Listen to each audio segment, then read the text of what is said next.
நான் வழக்கமாக நமஸ்காரம் சொல்லிட்டு தான் ஆரம்பிப்பேன். இது துபாயாக இருக்கிறது தான் நமஸ்காரம். இன்றைக்கி வந்து கல்யாண மாலை நிகழ்ச்சி துபாயில் நடக்கிறது. கல்யாண மாலை துபாயில் நடக்கிறதால இது வந்து திருமணம் என்னும் நிக்கா. அது ரொம்ப சந்தோஷமாக இருக்குது. அதாவது நம்ம பெரியவங்க 2 பெரிய பழமொழி சொல்லியிருக்காங்க. ஒன்று வீட்டை கட்டிப்பார், இன்னொன்று கல்யாணம் பண்ணிப்பார் அப்படின்ட்டு. இப்போ அந்த வீட்டை கட்டிப்பார் சொல்லியிருக்காங்க இல்லையா, கட்டின உடனே பார்த்துருங்க, ஏன்னா அப்புறம் உடஞ்சிடும் அது. அது மாதிரி கல்யாணம் வந்து பண்ணி பார்த்தா மட்டும் போகாது, பண்ணி அது இன்னும் 60 வருஷம் 70 வருஷம் நிலச்சிருக்கிறதான்னு பார்க்கணும். இப்போ எங்கள் தாத்தா பாட்டி பார்த்தீங்கன்னா, எங்கள் தாத்தா வந்து பட்டு சேகப்பாக இருப்பார், வெள்ளை வெளையர்னு இருப்பார். எங்கள் பாட்டி வந்து நல்லா கருப்பு, நிழலுக்கு பொட்டுட்டு புடவை கட்டின மாதிரி இருப்போம். ஆனால் எங்கள் தாத்தா வந்து எங்கள் பாட்டியை நிழல் மாதிரி ஃபாலோ பண்ணார்.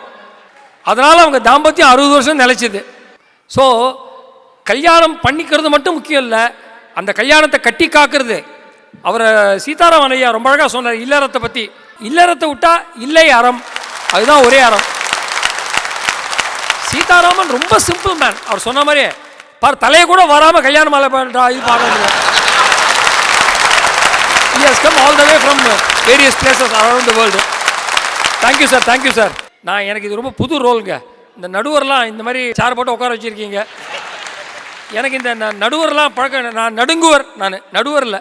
துபாயில் அங்கேயும் குளிருது, நடுவராக இருக்கிறது நினச்சா எனக்கும் குளிருது. அதுவும் தலைப்பு என்ன, வாழ்க்கை எல்லா நிகழ்வுகளையும் நகைச்சுவையோடு இயல்பாக ஏற்றுக்கொள்வது சரியா தவறா. நான் நகைச்சுவை தான் என்னோடய தொழிலே, சரின்னு தான் சொல்லணும் நான். பட் ஆனால் நாங்கள் வந்து ஒரு அம்பையராக தான் வந்திருக்கேன். I am neither a bowler nor a batsman. I am only an umpire. நீங்களாம் தான் தேர்ட் அம்பையர். உங்கள் கைத்தட்டலை வச்சுருந்தா நான் தீர்ப்பே வழங்க போகிறேன். இந்த மானிட்டரை பார்த்து தான் நான் தீர்ப்பே வழங்க போகிறேன். முதல்ல கல்யாண மாலைங்கிறதால கல்யாணத்தை பற்றி என்னுடைய சில அபிப்பிராயங்களை சொல்லிடுறேன். அதாவது பர்சனல் லைஃப்பில் எனக்கு நடந்த சில நயமான நகைச்சுவைகளை உங்களோட பகிர்ந்துக்க நான் ஆசைப்பட்றேன். கல்யாணம், பொன் பார்க்கறது. எனக்கு வந்து PV பார்சாரதி அவரோட மருமகளை தான் எனக்கு வந்து பொன் பார்த்தாங்க. என்ன பொன் பார்த்தாங்க இல்லை, நான் அவளை பொன் பார்த்தேன். அதுக்கு ஒரு வாரம் முன்னாடி ஒரு ட்ராமா போட சொன்னாங்க. என்னோடய ஃபேமஸ் ட்ராமா ஐயா அம்மா அம்மான்னு காத்தாடி ராமூர்த்தி நடித்தது. அந்த ட்ராமாவில் திடீர்னு லாஸ்ட் டயத்தில் சொல்லிட்டாங்க, லேடி ஆர்டிஸ்ட் உள்ளே நாட் அலவுடு அப்படின்ட்டாங்க. ஸோ எனக்கு என்ன பண்ணுறதுன்னு தெரில.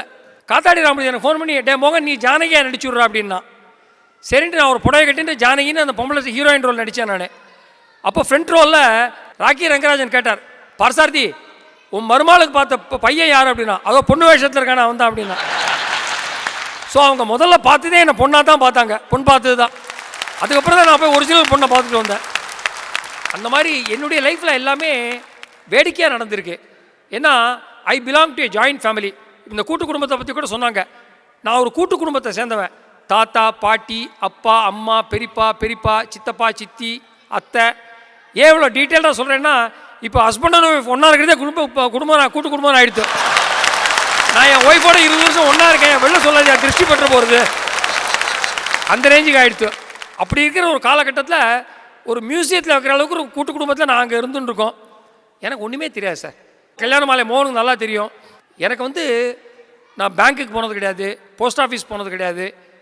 For every successful man there is a women behind. ஒரு வெற்றிகரமான ஆணுக்கு பின்னாடி பெண் இருப்பான்னு சொல்லுவாங்க. என் வெற்றிக்கு காரணமாக 3 பெண்கள் உண்டு, தப்பாக நினைக்காதீங்க. நான் சொன்னது எங்கள் பாட்டி, எங்கள் அம்மா, என் ஒய்ஃபு, அப்புறம் என் டீச்சர் ஜானகி டீச்சர். அவன் ஞாபகமாக தான் இன்றைக்கி என்னோடய ஹீரோயினுக்கெலாம் ஜானகின்ற பேர் வச்சுருக்கேன். அந்த டீச்சருக்கு இப்போ 85 வயசாகுது, அவர் பெங்களூரில் இருக்கா. ஸோ கல்யாண மாலை நிகழ்ச்சி நிச்சயம் பார்ப்போம். ஸோ இந்த கல்யாண மாலை நிகழ்ச்சி மூலிமா அந்த தாய்க்குலத்துக்கு என்னுடைய எனக்கு வீரபாண்டிய கட்டபொம்மன் வேஷம் போட்டு அட்டை கத்தி கிரீடெல்லாம் பண்ணி கொடுத்து என்னை தெருவா ஐஸ்வரமே நடிக்க விட்டது அந்த டீச்சர் தான். ஸோ அந்த நாடகம் என்ற வித்தை வந்து என்னோட விதைத்தது வந்து அந்த டீச்சர் தான். So thanks to Janaki teacher.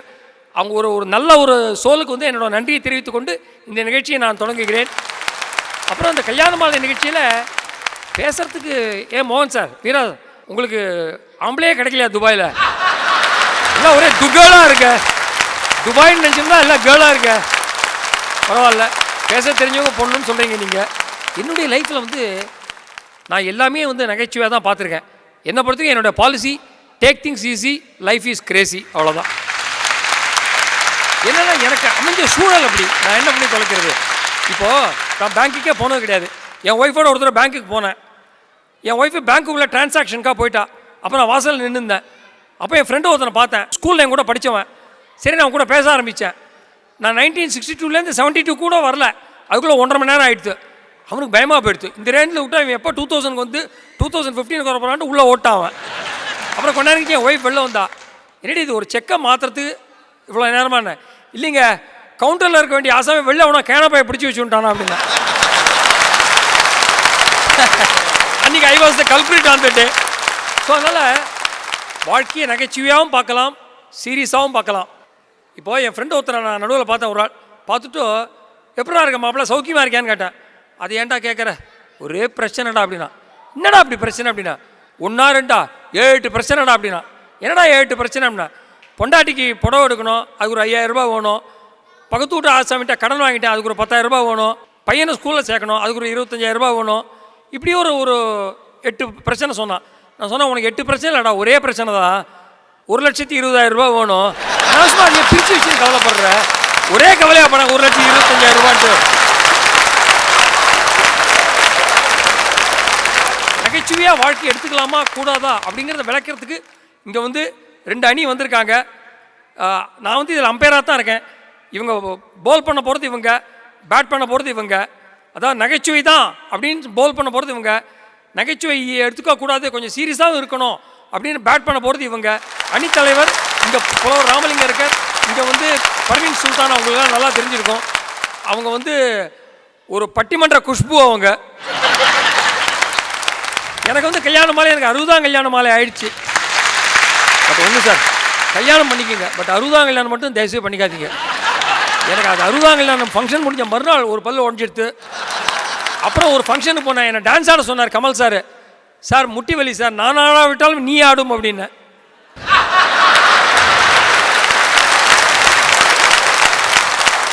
அந்த மாதிரி ஒரு சந்தோஷமான ஒரு ஜாயிண்ட் ஃபேமிலியில் இருந்ததால தான் இன்றைக்கி நான் சொல்கிறேன், இந்த கல்யாண மாலையை சாக்கா வச்சு மோகன் சாரும் மீரா அம்மா அவங்களும் சொன்ன மாதிரியே நான் வந்து ஜாயிண்ட் ஃபேமிலி எஸ்டாப்ளிஷ் பண்ணுறதுக்காக தான் இங்கே வந்திருக்கேன். நான் அதாவது கூட்டு குடும்பத்தை நீங்கள் பார்த்தீங்கன்னா சோகமே கிடையாது, அதில் எல்லாம் கடலில் கரைச்ச பெருங்காயம் தான். அங்கே நான் வந்து சுந்தரம் கிளேட்டில் வந்து இன்ஜினியராக படித்தேன். நான் படித்தது இன்ஜினியரிங், ஆனால் நான் வேலை பார்த்து கொஞ்சம் இன்ஜினியரிங் தான். சுந்தரம் கிளேட்டில் 10 இயர்ஸ் ஒர்க் பண்ண, அவ்வளோதான். That was my first and last job. எங்கள் தாத்தா இருக்கு, அவங்க சொன்னாங்க மோகனுக்கு 10 முகம் அப்படின்ட்டு. எனக்கு டிராயிங்கு, கவிதை, இதுக்கெல்லாம் எனக்கு ஈடுபாடு உண்டாக்கினதே எங்கள் தாத்தா தான். எங்கள் தாத்தா கும்பகோணத்தில் அந்த காலத்திலேயே BA ஃபிலாசபி பாஸ் பண்ணிருக்காரு, சான்ஸ்கிரிட் ஃபஸ்ட் லாங்குவேஜ் அவருக்கு. நான் சுமாராக ஒரு கவிதை என்ன கூட அப்படியே காளிதாசன் மாதிரி இருக்கணும் ஏற்றி விடுவார். நான் சுமாராக டிராயிங் போட்டு அப்படியே ரவிவர்மா மாதிரி இருக்கட்டும் அப்படின்பார் அவர். நான் உடனே ஒரு வாட்டி ஒரு ரவிவர்மாவோட ஒரு அம்பாள் பெயிண்டிங் ஒன்று வரைஞ்சி தாத்தாவுக்கு காமிச்சேன். தாத்தா பார்த்துட்டு, ஏன்னா நம்ம போட்டு வேலைக்காரி மாதிரி இருக்குது அப்படின்ட்டார். நான் ஒரு 6-7 வாட்டி வரைஞ்சி காமிச்சேன். 6-7 வாட்டி வேலைக்காரின்னு சொன்னார். எனக்கு ரொம்ப கடுப்பு வந்துடுது. நான் வேலைக்காரியே வரைஞ்சி காமிச்சேன், அம்பாள் மாதிரி இருக்கடா அப்படின்ட்டார். அப்புறம் இன்னைக்கு சினிமாவில் நான் எழுதுகிற பஞ்சு டயலாக் அவர் தான் சொல்லி கொடுத்தார். அம்பாளை விட ஒரு பெரிய வேலைக்காரி உண்டாடா, 17-14 உலகங்களை காப்பாற்றுறாடா அப்படின்னாரு. ஸோ அந்த மாதிரி ஒரு நல்ல ஒரு குடும்பத்தில் நல்ல சூழலில் வளர்ந்ததுனால தான் எனக்கு நகைச்சுவை வந்திருக்குன்னு நான் நம்புகிறேன். நான் என் ஃப்ரெண்டு ஒருத்தங்க, அவனுக்கு பொண்ணு பார்க்குறதுக்காக நான் கூட மாப்பிள்ளை தோணா போனேன்.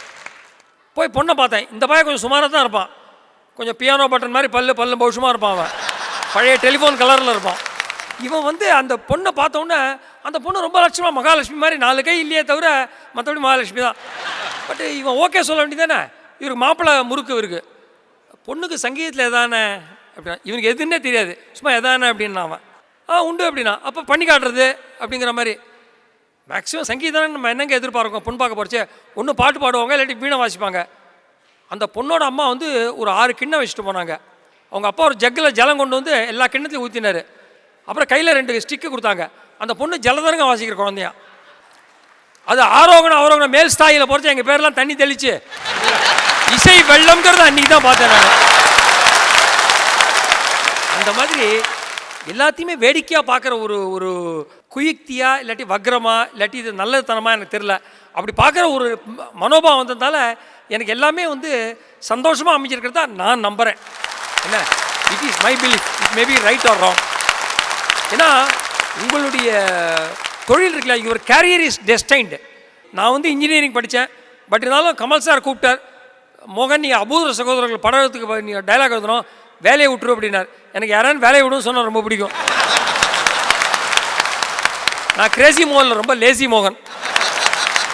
கமல் சார் என்னை கூப்பிட்டு அபூர்வ சகோதரர்கள் எழுத சொல்ல ஆரம்பித்தார். அதுலேருந்து வேலையை விட்டேன். அதுக்கப்புறம் தொடர்ந்து இவ்வளோ தூரம் நடந்துகிட்ருக்கு. நடுவில் ரஜினி சாருக்கு ஒரு படம் ஒன்று அருணாச்சலம்ட்டு. அற்புதமான மனுஷன், அற்புதமான மனுஷன். அதாவது அவர் வீட்டுக்கு போயிட்டு நான் வந்து டிஸ்கஷன் உட்காண்டேன். நான் எப்பவுமே வெத்தலை சீவல் புயலை போடுவேன், விஎஸ்பி அப்படிம்பேன் நான், அதை வெத்தலை சீவல் புயலை. ஸோ நான் அவர் வீட்டுக்கு போன போது என்னோடய பையன் நான் பக்கத்தில் எடுத்துகிட்டு போனேன். எனக்கு வெத்தலை சீவல் புயலை போட்டால் எங்கே துப்புறது? அவர் பாத்ரூம் பிரமாதமாக இருந்தது, ஒரு 5 ஸ்டார் ஹோட்டல் மாதிரி இருந்தது. எனக்கு நாஸ்தி பண்ணுறதுக்கு அசிங்கமாக இருந்தது. சரி கீழே போய் துப்பலான்னா கீழே ஒரு பயங்கர டாக் டைகர்னு ஒரு நாய் ஒன்று. இருந்தால நீ துப்ப வருவெல்லாம் அப்போ கவனிச்சிக்கிறேன் அப்படின்றது. மேலே பம்பு கீழே ஸ்டிங்குங்கிற மாதிரி கீழே நாய், மேலே ஃபஸ்ட் கிளாஸ் பாத்ரூமு. நான் 3 நாளாக போடவே இல்லை. எனக்கு டிஸ்கஷன்லேயே போர் அடிச்சு விடுது. இப்படி ஒரு படம் பண்ணி தான் ஆகணுமா அப்படின்ட்டு. சரி கழண்டுலான்னு கூட இருந்தேன் நான்.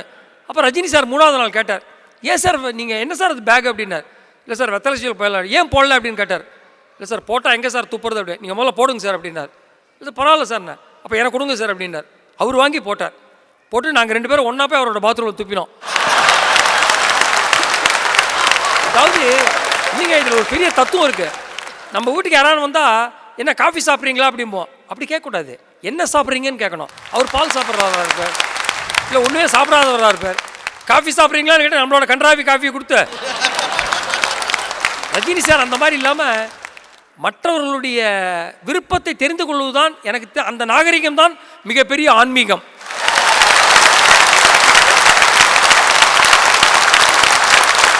ரஜினி கமல் 2 பேருமே என்னோட லைஃப்பில் they played a very major role. ஏன்னா கமல் வந்து என்னை பொறுத்த வரைக்கும் அவர் வந்து மனிதன் பாதி தெய்வம் பாதின்னு ஒரு பாட்டு பாடினார். என்னை பொறுத்த வரைக்கும் அவர் சிவாஜி பாதி நாகேஷ் பாதி. அந்த நாகேஷ்ங்கிற பாதி எனக்கு முழுசாக கிடச்சிது. இல்லாட்டி நான் வெறும் காமெடி ட்ராக் எழுதுறோன்னா தான் இருந்திருப்பேன். அந்த மாதிரி இல்லாமல் எனக்காக அவர் வந்து கீழே இறங்கி வந்து நிறைய காமெடி படங்கள்லாம் பண்ணார். அவர் ஔவை சண்முகி, பஞ்சதந்திரம், வசூல் ராஜா MBBS சொல்லிகிட்டே போகலாம், மகளிர் மட்டும், சதி லீலாவதி அப்படின்ட்டு. இப்போ உத்தம வில்லன்.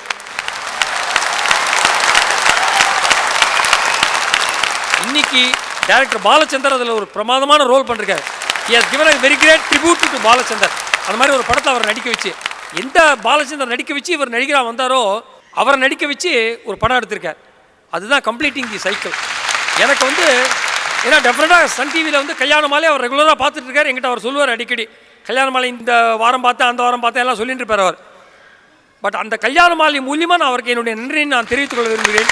ஏன்னா கமல் சார் மட்டும் இல்லைன்னு வச்சுக்கோங்களேன், என்னோட 60ஆம் கல்யாணத்துக்கு கமல் சார் வரேன்னு சொல்லியிருந்தார். முகூர்த்தத்துக்கு டைம் ஆயிடுச்சு. ஐயர் சொன்னார், சார் தாலி கட்டணும் சார் அப்படின்னார்.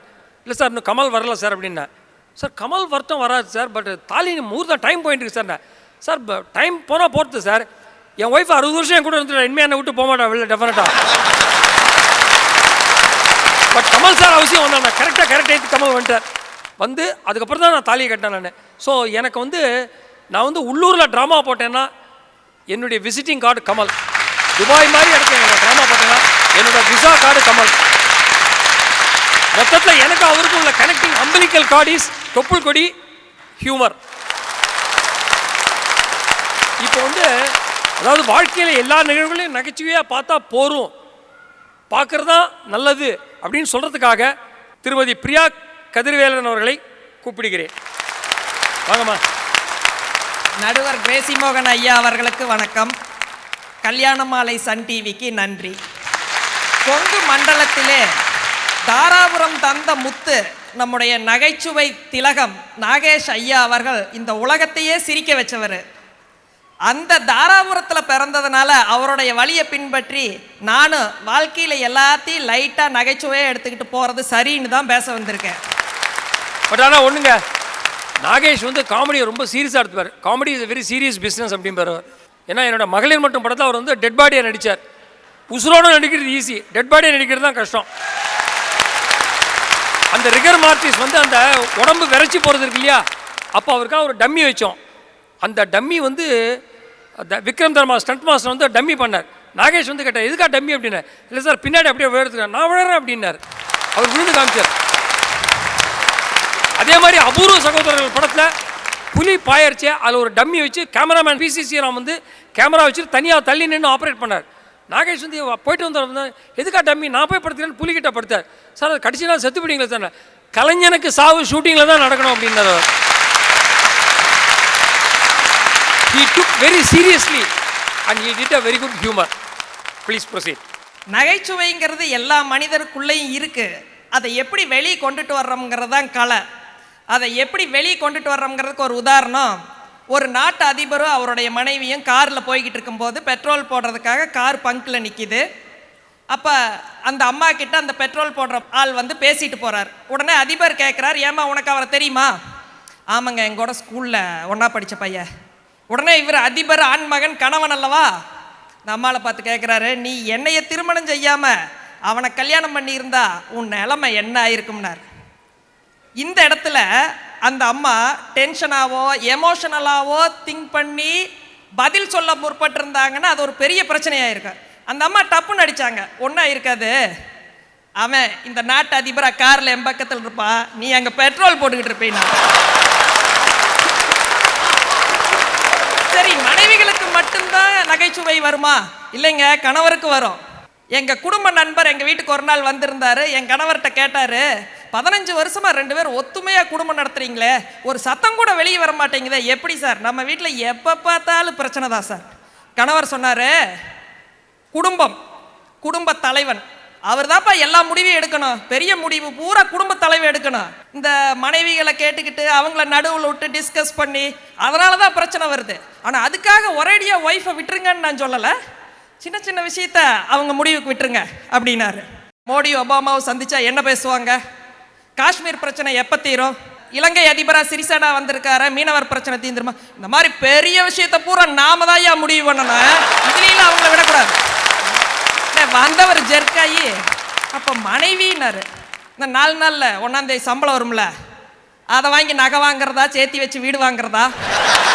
லீவு ஊருக்கு போனா எங்கள் அம்மா வீட்டில் எத்தனை நாள், அவங்க அம்மா வீட்டில் எத்தனை நாள் இருக்கிறது? நம்ம பிள்ளைய இன்ஜினியருக்கு படிக்க வைக்கிறதா, மெடிக்கல் படிக்க வைக்கிறதா, இப்படி சில்லற விஷயம் இருக்கு பாரு, இதெல்லாம் அவங்ககிட்ட விட்டு குடும்பத்தில் ஒரு பிரச்சனையும் இருக்காதுண்ணா.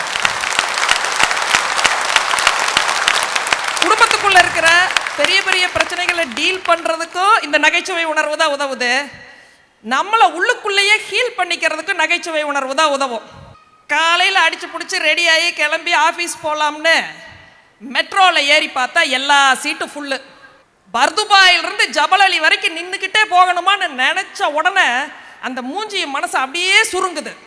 இப்போ உங்களுக்கு நகைச்சுவை உணர்வோடு அதை எப்படி டீல் பண்ணுறதுன்னா, இந்த உட்காந்துருக்காங்க பாருங்க, அவங்கள பூரா பார்த்துட்டு முட்டி செத்த வந்தாயா உட்காருவா, நல்லா ஃப்ளைட்லயே ஸ்டாண்டிங்ல வந்தவன் சொல்ல வேண்டாம், உள்ள நினைச்சு பாரு, பிரயாண தூரமே பாதியா போயிடும்.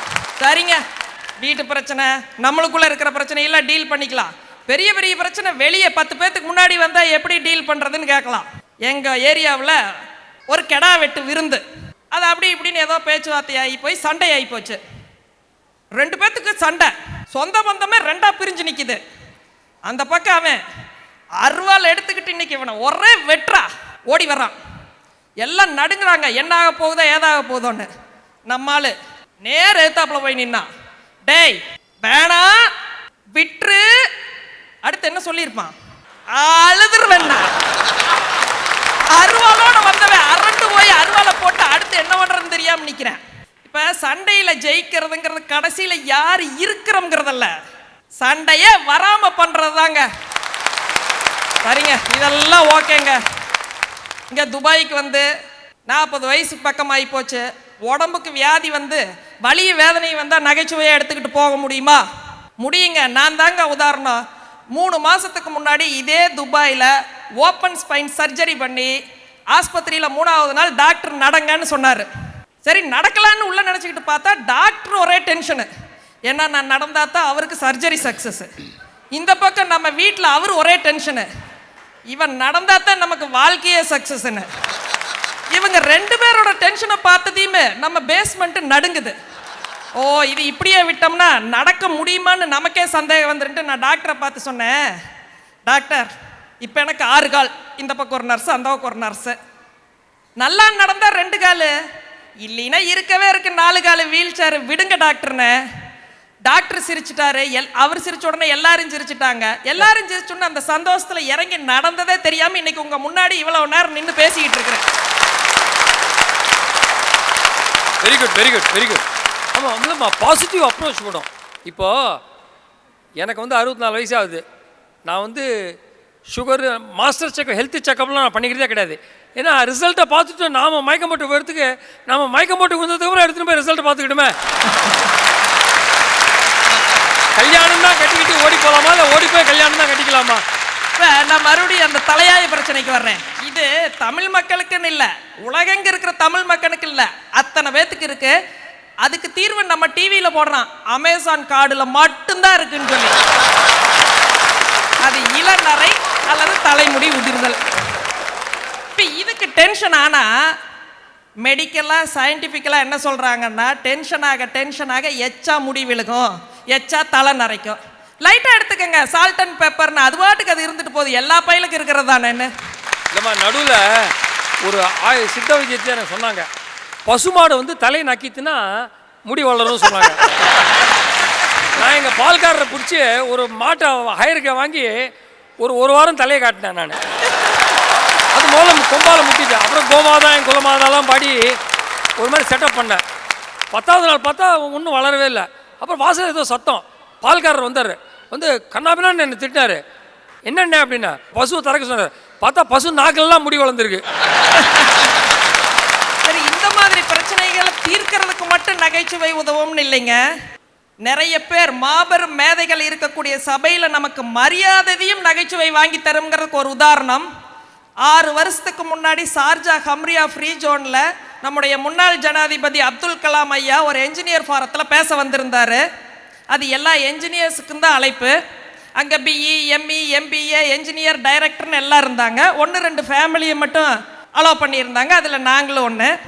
வழக்கம் போல் அவர் பேசி முடிச்சுட்டு, என்னிடத்துல கேள்வி கேட்க விரும்புகிறவங்க கையை தூக்குங்கன்னாரு. எல்லாரும் தூக்குனாங்க. ஆனால் அவர் செலக்ட் பண்ணது என்னுடைய 8 வயது மகள் கார்த்திகாயினியை. அதுக்கு அவர் சொன்ன பதில் இன்னைக்கு நீங்கள் வலைதளத்தில் போய் தேடினா கிடைக்கும். உன்னுடைய முகத்தில் இருக்கிற புன் சிரிப்புக்காக இந்த இன்ஜினியர் பாரத்தில் இருக்கிற இன்ஜினியர் அத்தனையும் விட்டுட்டு 8 வயது குழந்தையை தேர்ந்தெடுக்கிறோம்னு சொன்னார். பெரிய சபையில கூட உங்களுக்கு மரியாதையை அந்த சிரிப்பு தாங்க வாங்கி தந்துக்கிட்டு இருக்கு. நம்ம அத்தனை பேரோட உள்ளத்தை இங்க வந்தவர் உலக நாயகன், அவரோட உள்ளத்தை கவர்ந்தவர் நம்ம கிரேசி மோகன் சார். நம்ம கிரேசி சார் வந்து தமிழ்நாட்டில் இருக்கிற அத்தனை வட்டார மொழிகளையும் அவரோட ஒவ்வொரு படத்துலையும் வைப்பார். ஆனால் எங்கள் கொங்கு தமிழில் தான் நகைச்சுவை உணர்வை அதிகம்னு கண்டுபிடிச்ச கிரேசி சாரு. ஆமாம், கொங்கு தமிழ் வந்து நான் எழுதினது மெட்ராஸ் தமிழ் தான் எழுதினேன். உங்களுக்கு அந்த 2 கால் 6 கால் 4 கால் ஏதோ சொன்னீங்களே, அந்த மாதிரி என்னோட 2 கையை வந்து 4 கையை ஆக்கினது. அந்த 2 எக்ஸ்ட்ரா கை வந்து கோவை சரளா கொங்கு. நான் எழுதுகிற டைலாக் எல்லாம் அவங்க கோயம்புத்தூர் பாஷையில் எனக்கு சொல்லி தருவாங்க. அப்போ கூட நான் நடுவில் சொன்னேன், உங்கள் புருஷன் ஏன் இப்படி நடந்துக்கிறான், 1.5 புருஷன் அப்படின்னாங்க. அதே நம்ம 1.5 புருஷன் 2.5 புருஷன் அப்படின்னேன். அதே டைலாக் வைங்க சார் அப்படின்னாங்க. அந்த மாதிரி ரொம்ப கெட்டிக்காரங்க. சச்சோமா இப்போ இங்கே இருக்காங்க. காதலிக்க நேரமில்லை மறக்க முடியாத ஒரு படம். அதாவது சினிமாவுக்கு எவரெஸ்ட்னா காதலிக்க நேரமில்லை. அதில் ஏறின டென்சிங் சித்ராலயா கோபு, நான்லாம் வெறும் 9 சிங் 8 சிங் தான். அவர் தான் டென்சிங்.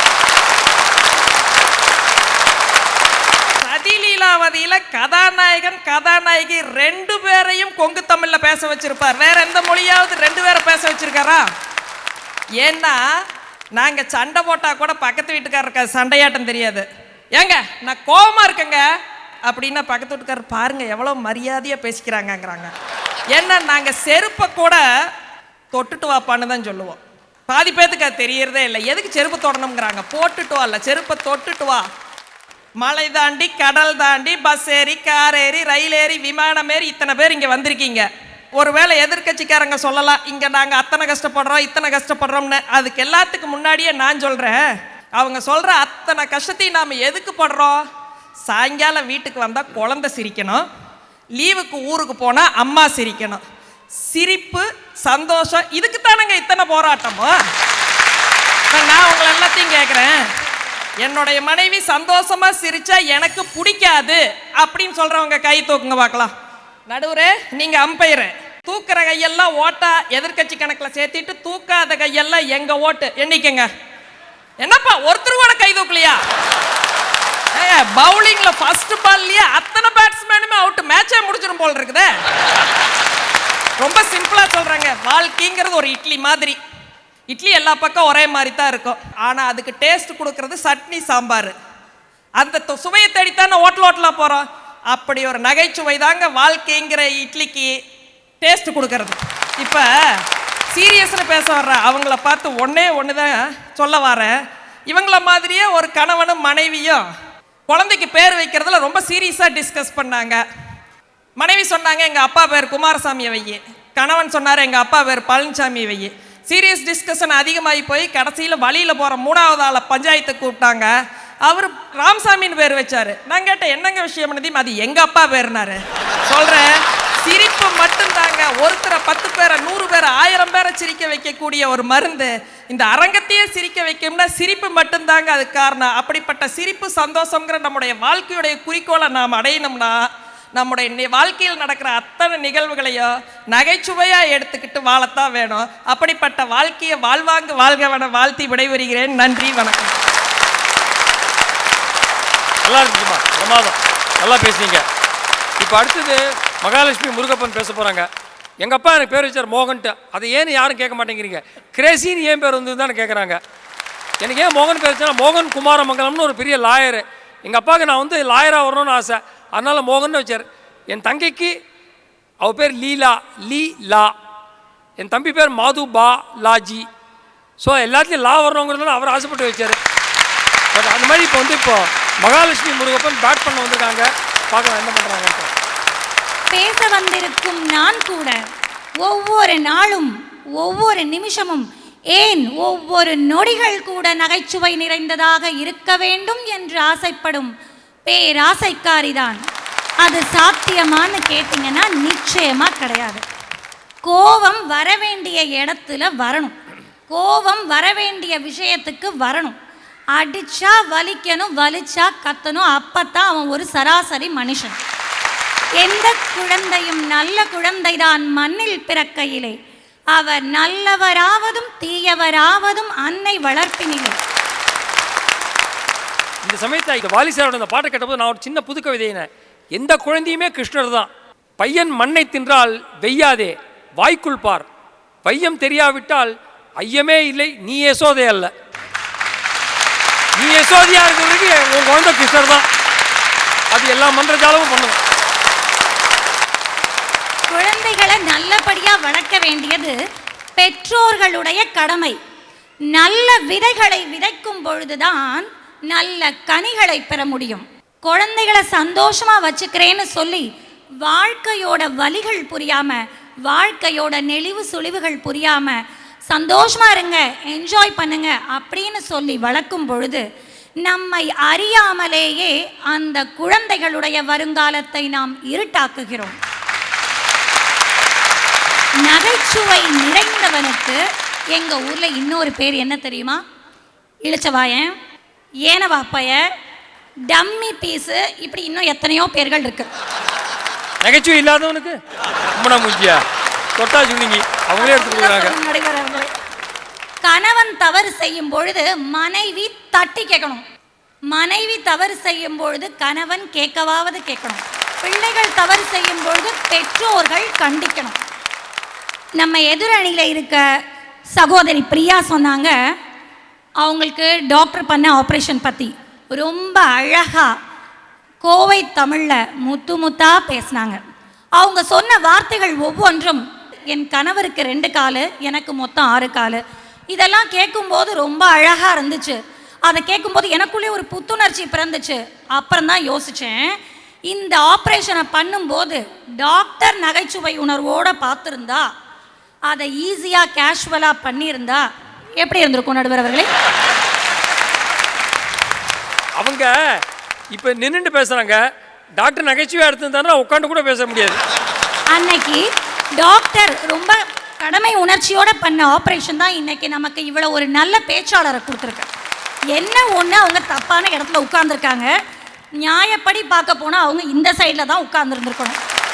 அது மட்டும் இல்லை, அவங்க இன்னும் நிறைய விஷயங்கள் சொன்னாங்க. பஸ்ஸில் இடம் கிடைக்காதப்ப அதை நகைச்சுவை உணர்வோடு நான் பார்த்தேன், ஸோ ஈஸியாக எடுத்துக்கிட்டேன். இந்த மாதிரி பல பிரச்சனைகளை நகைச்சுவை உணர்வோடு பார்த்ததுனால சந்தோஷமாக எடுத்துக்க முடிஞ்சிச்சுன்னு.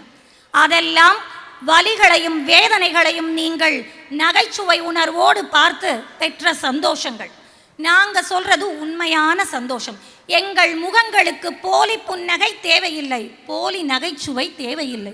பாவக்காய் கசக்கும், மாங்காய் புளிக்கும், தேன் ஆஹா தித்திக்கும். எனக்கு எல்லாமே நகைச்சுவைங்கிற மாதிரி மொத்தமும் எனக்கு தேன் மாதிரி இனிக்குதுன்னு சொன்னால் ஒத்துக்க முடியுமா? கேப்பையில் நெய் வடிக்குதுன்னா கேட்குறவங்களுக்கு எங்கே போச்சு புத்திங்கிறேன். நம்ம எல்லாரும் பார்த்து ரசித்த படங்களில் ஒன்று வசூல் ராஜா MBBS. அந்த படத்தில் நம்ம கிரேசி மோகன் சார் கலக்கியிருப்பார். ஹவு டு ஐ நோ, எல்லாருக்கும் ஞாபகம் இருக்கா? எவ்வளோ அழகான வார்த்தை. இப்படி சொல்லி நகைச்சுவையாக நல்லா பண்ணியிருப்பாங்க. அதே அவங்க அப்பாவுக்கு உடம்பு சரியில்லைன்னு வரும்போது கட்டிப்பொடி வைத்தியமாக இருந்தாலும் சரி, காலப்பொடி வைத்தியமாக இருந்தாலும் சரி, சரியானா போதும் அப்படிங்கிறப்போ ஹவு டு ஐ நோ அப்படின்னு நகைச்சுவையாக பண்ணலை, கண்களில் கண்ணீர் சிந்தி எமோஷ்னலாக பண்ணாங்க. எப்படி sir? How do I know? ஆக்சுவலாமா எனக்கு வந்து சோகம் பெருசாக வராது. கமல் சார் வந்து உலகநாயகன், பத்மஸ்ரீ இதெல்லாம் விட ஹேராம் டைரக்டர். அவர் என்கிட்ட சொன்னார், கண்ணு எப்படி ஜலம் அழணுன்ட்டு அழுது வேற காமிச்சார். கிளிசரின் போட்டுக்கிறேன். இல்லை சார், நான் சிசரின் பேபி, நான் கிளிசரின்லாம் எனக்கு ஒர்க் அவுட் ஆகாது அப்படின்னேன். பட் சோகமாக நடி அப்படின்னார். எனக்கு சோகம் வரவே இல்லை. என்னடா அது, அப்பேற்பட்ட கமலஹாசன் சொல்லியே சோகம் வரலையேங்கிற அந்த சோகத்தில் போய் நடிச்சு தான் சோகமாக போயிடுது. சர்வதேச பிரச்சனைகள் ரெண்டு, ஒன்று தண்ணி, இன்னொன்று தங்கம். பெண்கள் நகைக்கடை பக்கம் திரும்பினா ஆண்கள் முகத்தில் இருக்க புன்னகை போயிடும். அதே ஆண்கள் வைன் ஷாப் பக்கம் திரும்பினா அந்த குடும்பத்தோட நகைச்சுவையே போயிடும். நடுவர் அவர்களே, நான் உங்ககிட்ட ஒரு முக்கியமான விஷயத்த சொல்லிக்கிறேன். இந்த சபையில் பெண்கள் நாங்களாம் ரொம்ப ரொம்ப ரொம்ப ரொம்ப நல்லவங்க, பொதுநலவாதிகள். நாங்கள் இந்த நகை போட்டுக்கிறதெல்லாம் எங்களுக்காக கிடையாது. 4 பேர் பார்த்து, எங்கள் கணவர்மார்களை பார்த்து ரொம்ப நல்லவங்க, அவங்க மனைவிக்கு இவ்வளோ நகை வாங்கி கொடுத்து நல்லா வச்சிருக்காங்களே அப்படின்னு சொல்லணுங்கிற பொதுநலம் கருதி மட்டும்தான் நடுவர் அவர்களே நாங்கள் போட்டுக்கிறோம். அப்புறம் இதுக்கு 24 கேரட் நான் மஞ்சள் தடவை தரம் போட்டுக்கிறீங்களா?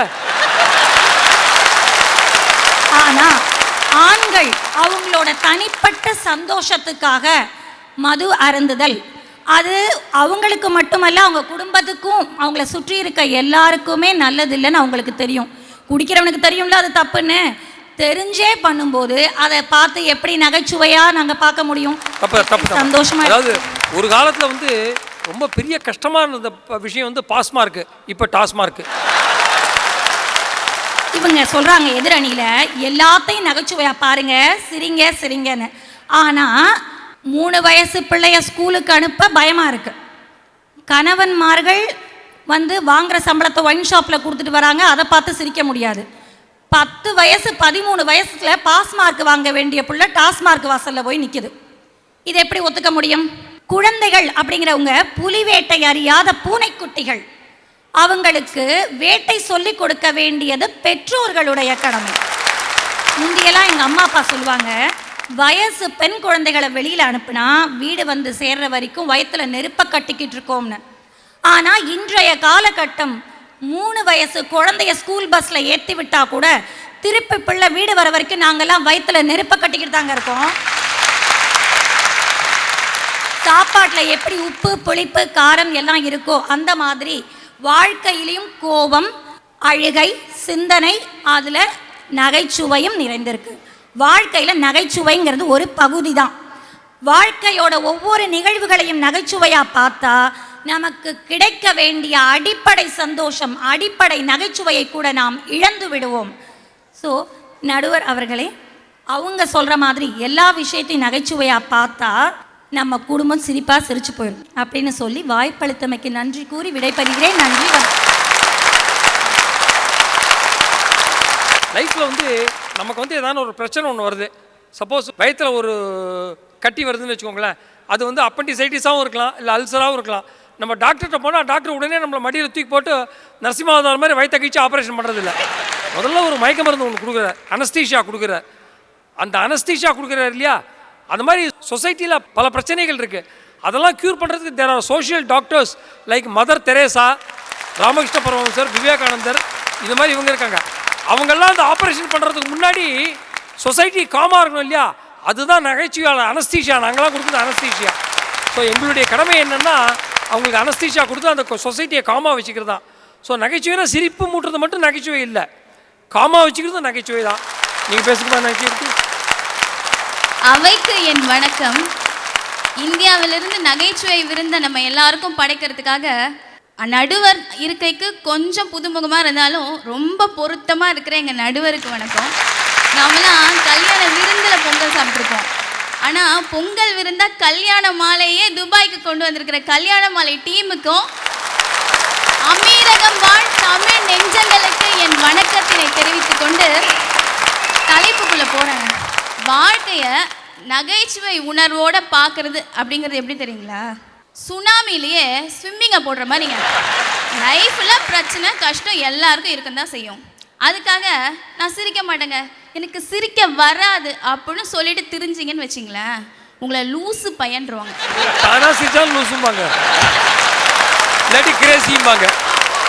எனக்கு முன்னாடி பேசினாங்க மகாலட்சுமி மேடம், ரொம்ப நல்லா பேசினாங்க. அப்படியே எனக்கு சன் டிவி திரை விமர்சனத்தை பார்த்த மாதிரியே இருந்துச்சு. இவ்வளோ ஆவேசமாக பொங்கி பொங்கி பேசிட்டு அங்கே பாருங்களேன், எவ்வளோ அழகாக சில்லறையை சதற விட்ட மாதிரி சிரிச்சுக்கிட்டே இருக்காங்க. ஒரு விஷயம் ஒன்று சொன்னாங்க பாருங்க, உலகத்தில் யாருமே அப்படி ஒரு கருத்தை சொல்லியிருக்கவே மாட்டாங்க. அதாவது இவங்க கடை கடையாக ஏறி நகை வாங்குறது இவங்களுக்காக இல்லையா, இவங்க ஹஸ்பண்டை எல்லாரும் பெருமையாக பேசுங்கிறதுக்காக இவங்க நகை வாங்குறாங்களாம். இந்த மாதிரி ஒரு கருத்தை பொது நலன் கருதி இந்த இடத்துல பதிவு பண்ணுறாங்க. இதை எங்க புச்சி கலிப்பா பக்கத்தில் ரூம் போட்டு யோசிச்சிங்களா? இந்த கருத்தை வேற சொல்லிட்டு எங்களெல்லாம் வேற ஏதோ சர்வதேச தீவிரவாதிகளை பார்க்குற மாதிரியே பார்க்குறாங்க. வசூல் ராஜா எம்பிபிஎஸ் பற்றி சொன்னாங்க. சார் எமோஷ்னலாக பேசும்போது தான் அது நம்ம மனசை ரொம்ப கவர்ந்துச்சான். நீங்கள் எந்த படத்தையுமே முழுசாக பார்க்க மாட்டிங்களா? பாதிலேயே வந்துடுவீங்களா? அந்த படத்தோட கருத்து என்னங்க? மருத்துவர்களாக இருந்தாலும் அவங்க அவங்களோட சேவையை சிரிப்பாக புன்னகையோட முகத்தில் ஒரு புன்முறுவலோட செய்யணும். அப்போ தான் பேஷண்ட்ஸுக்கு அந்த பலன் முழு பலன் கிடைக்கும் அப்படிங்கிறது தானே.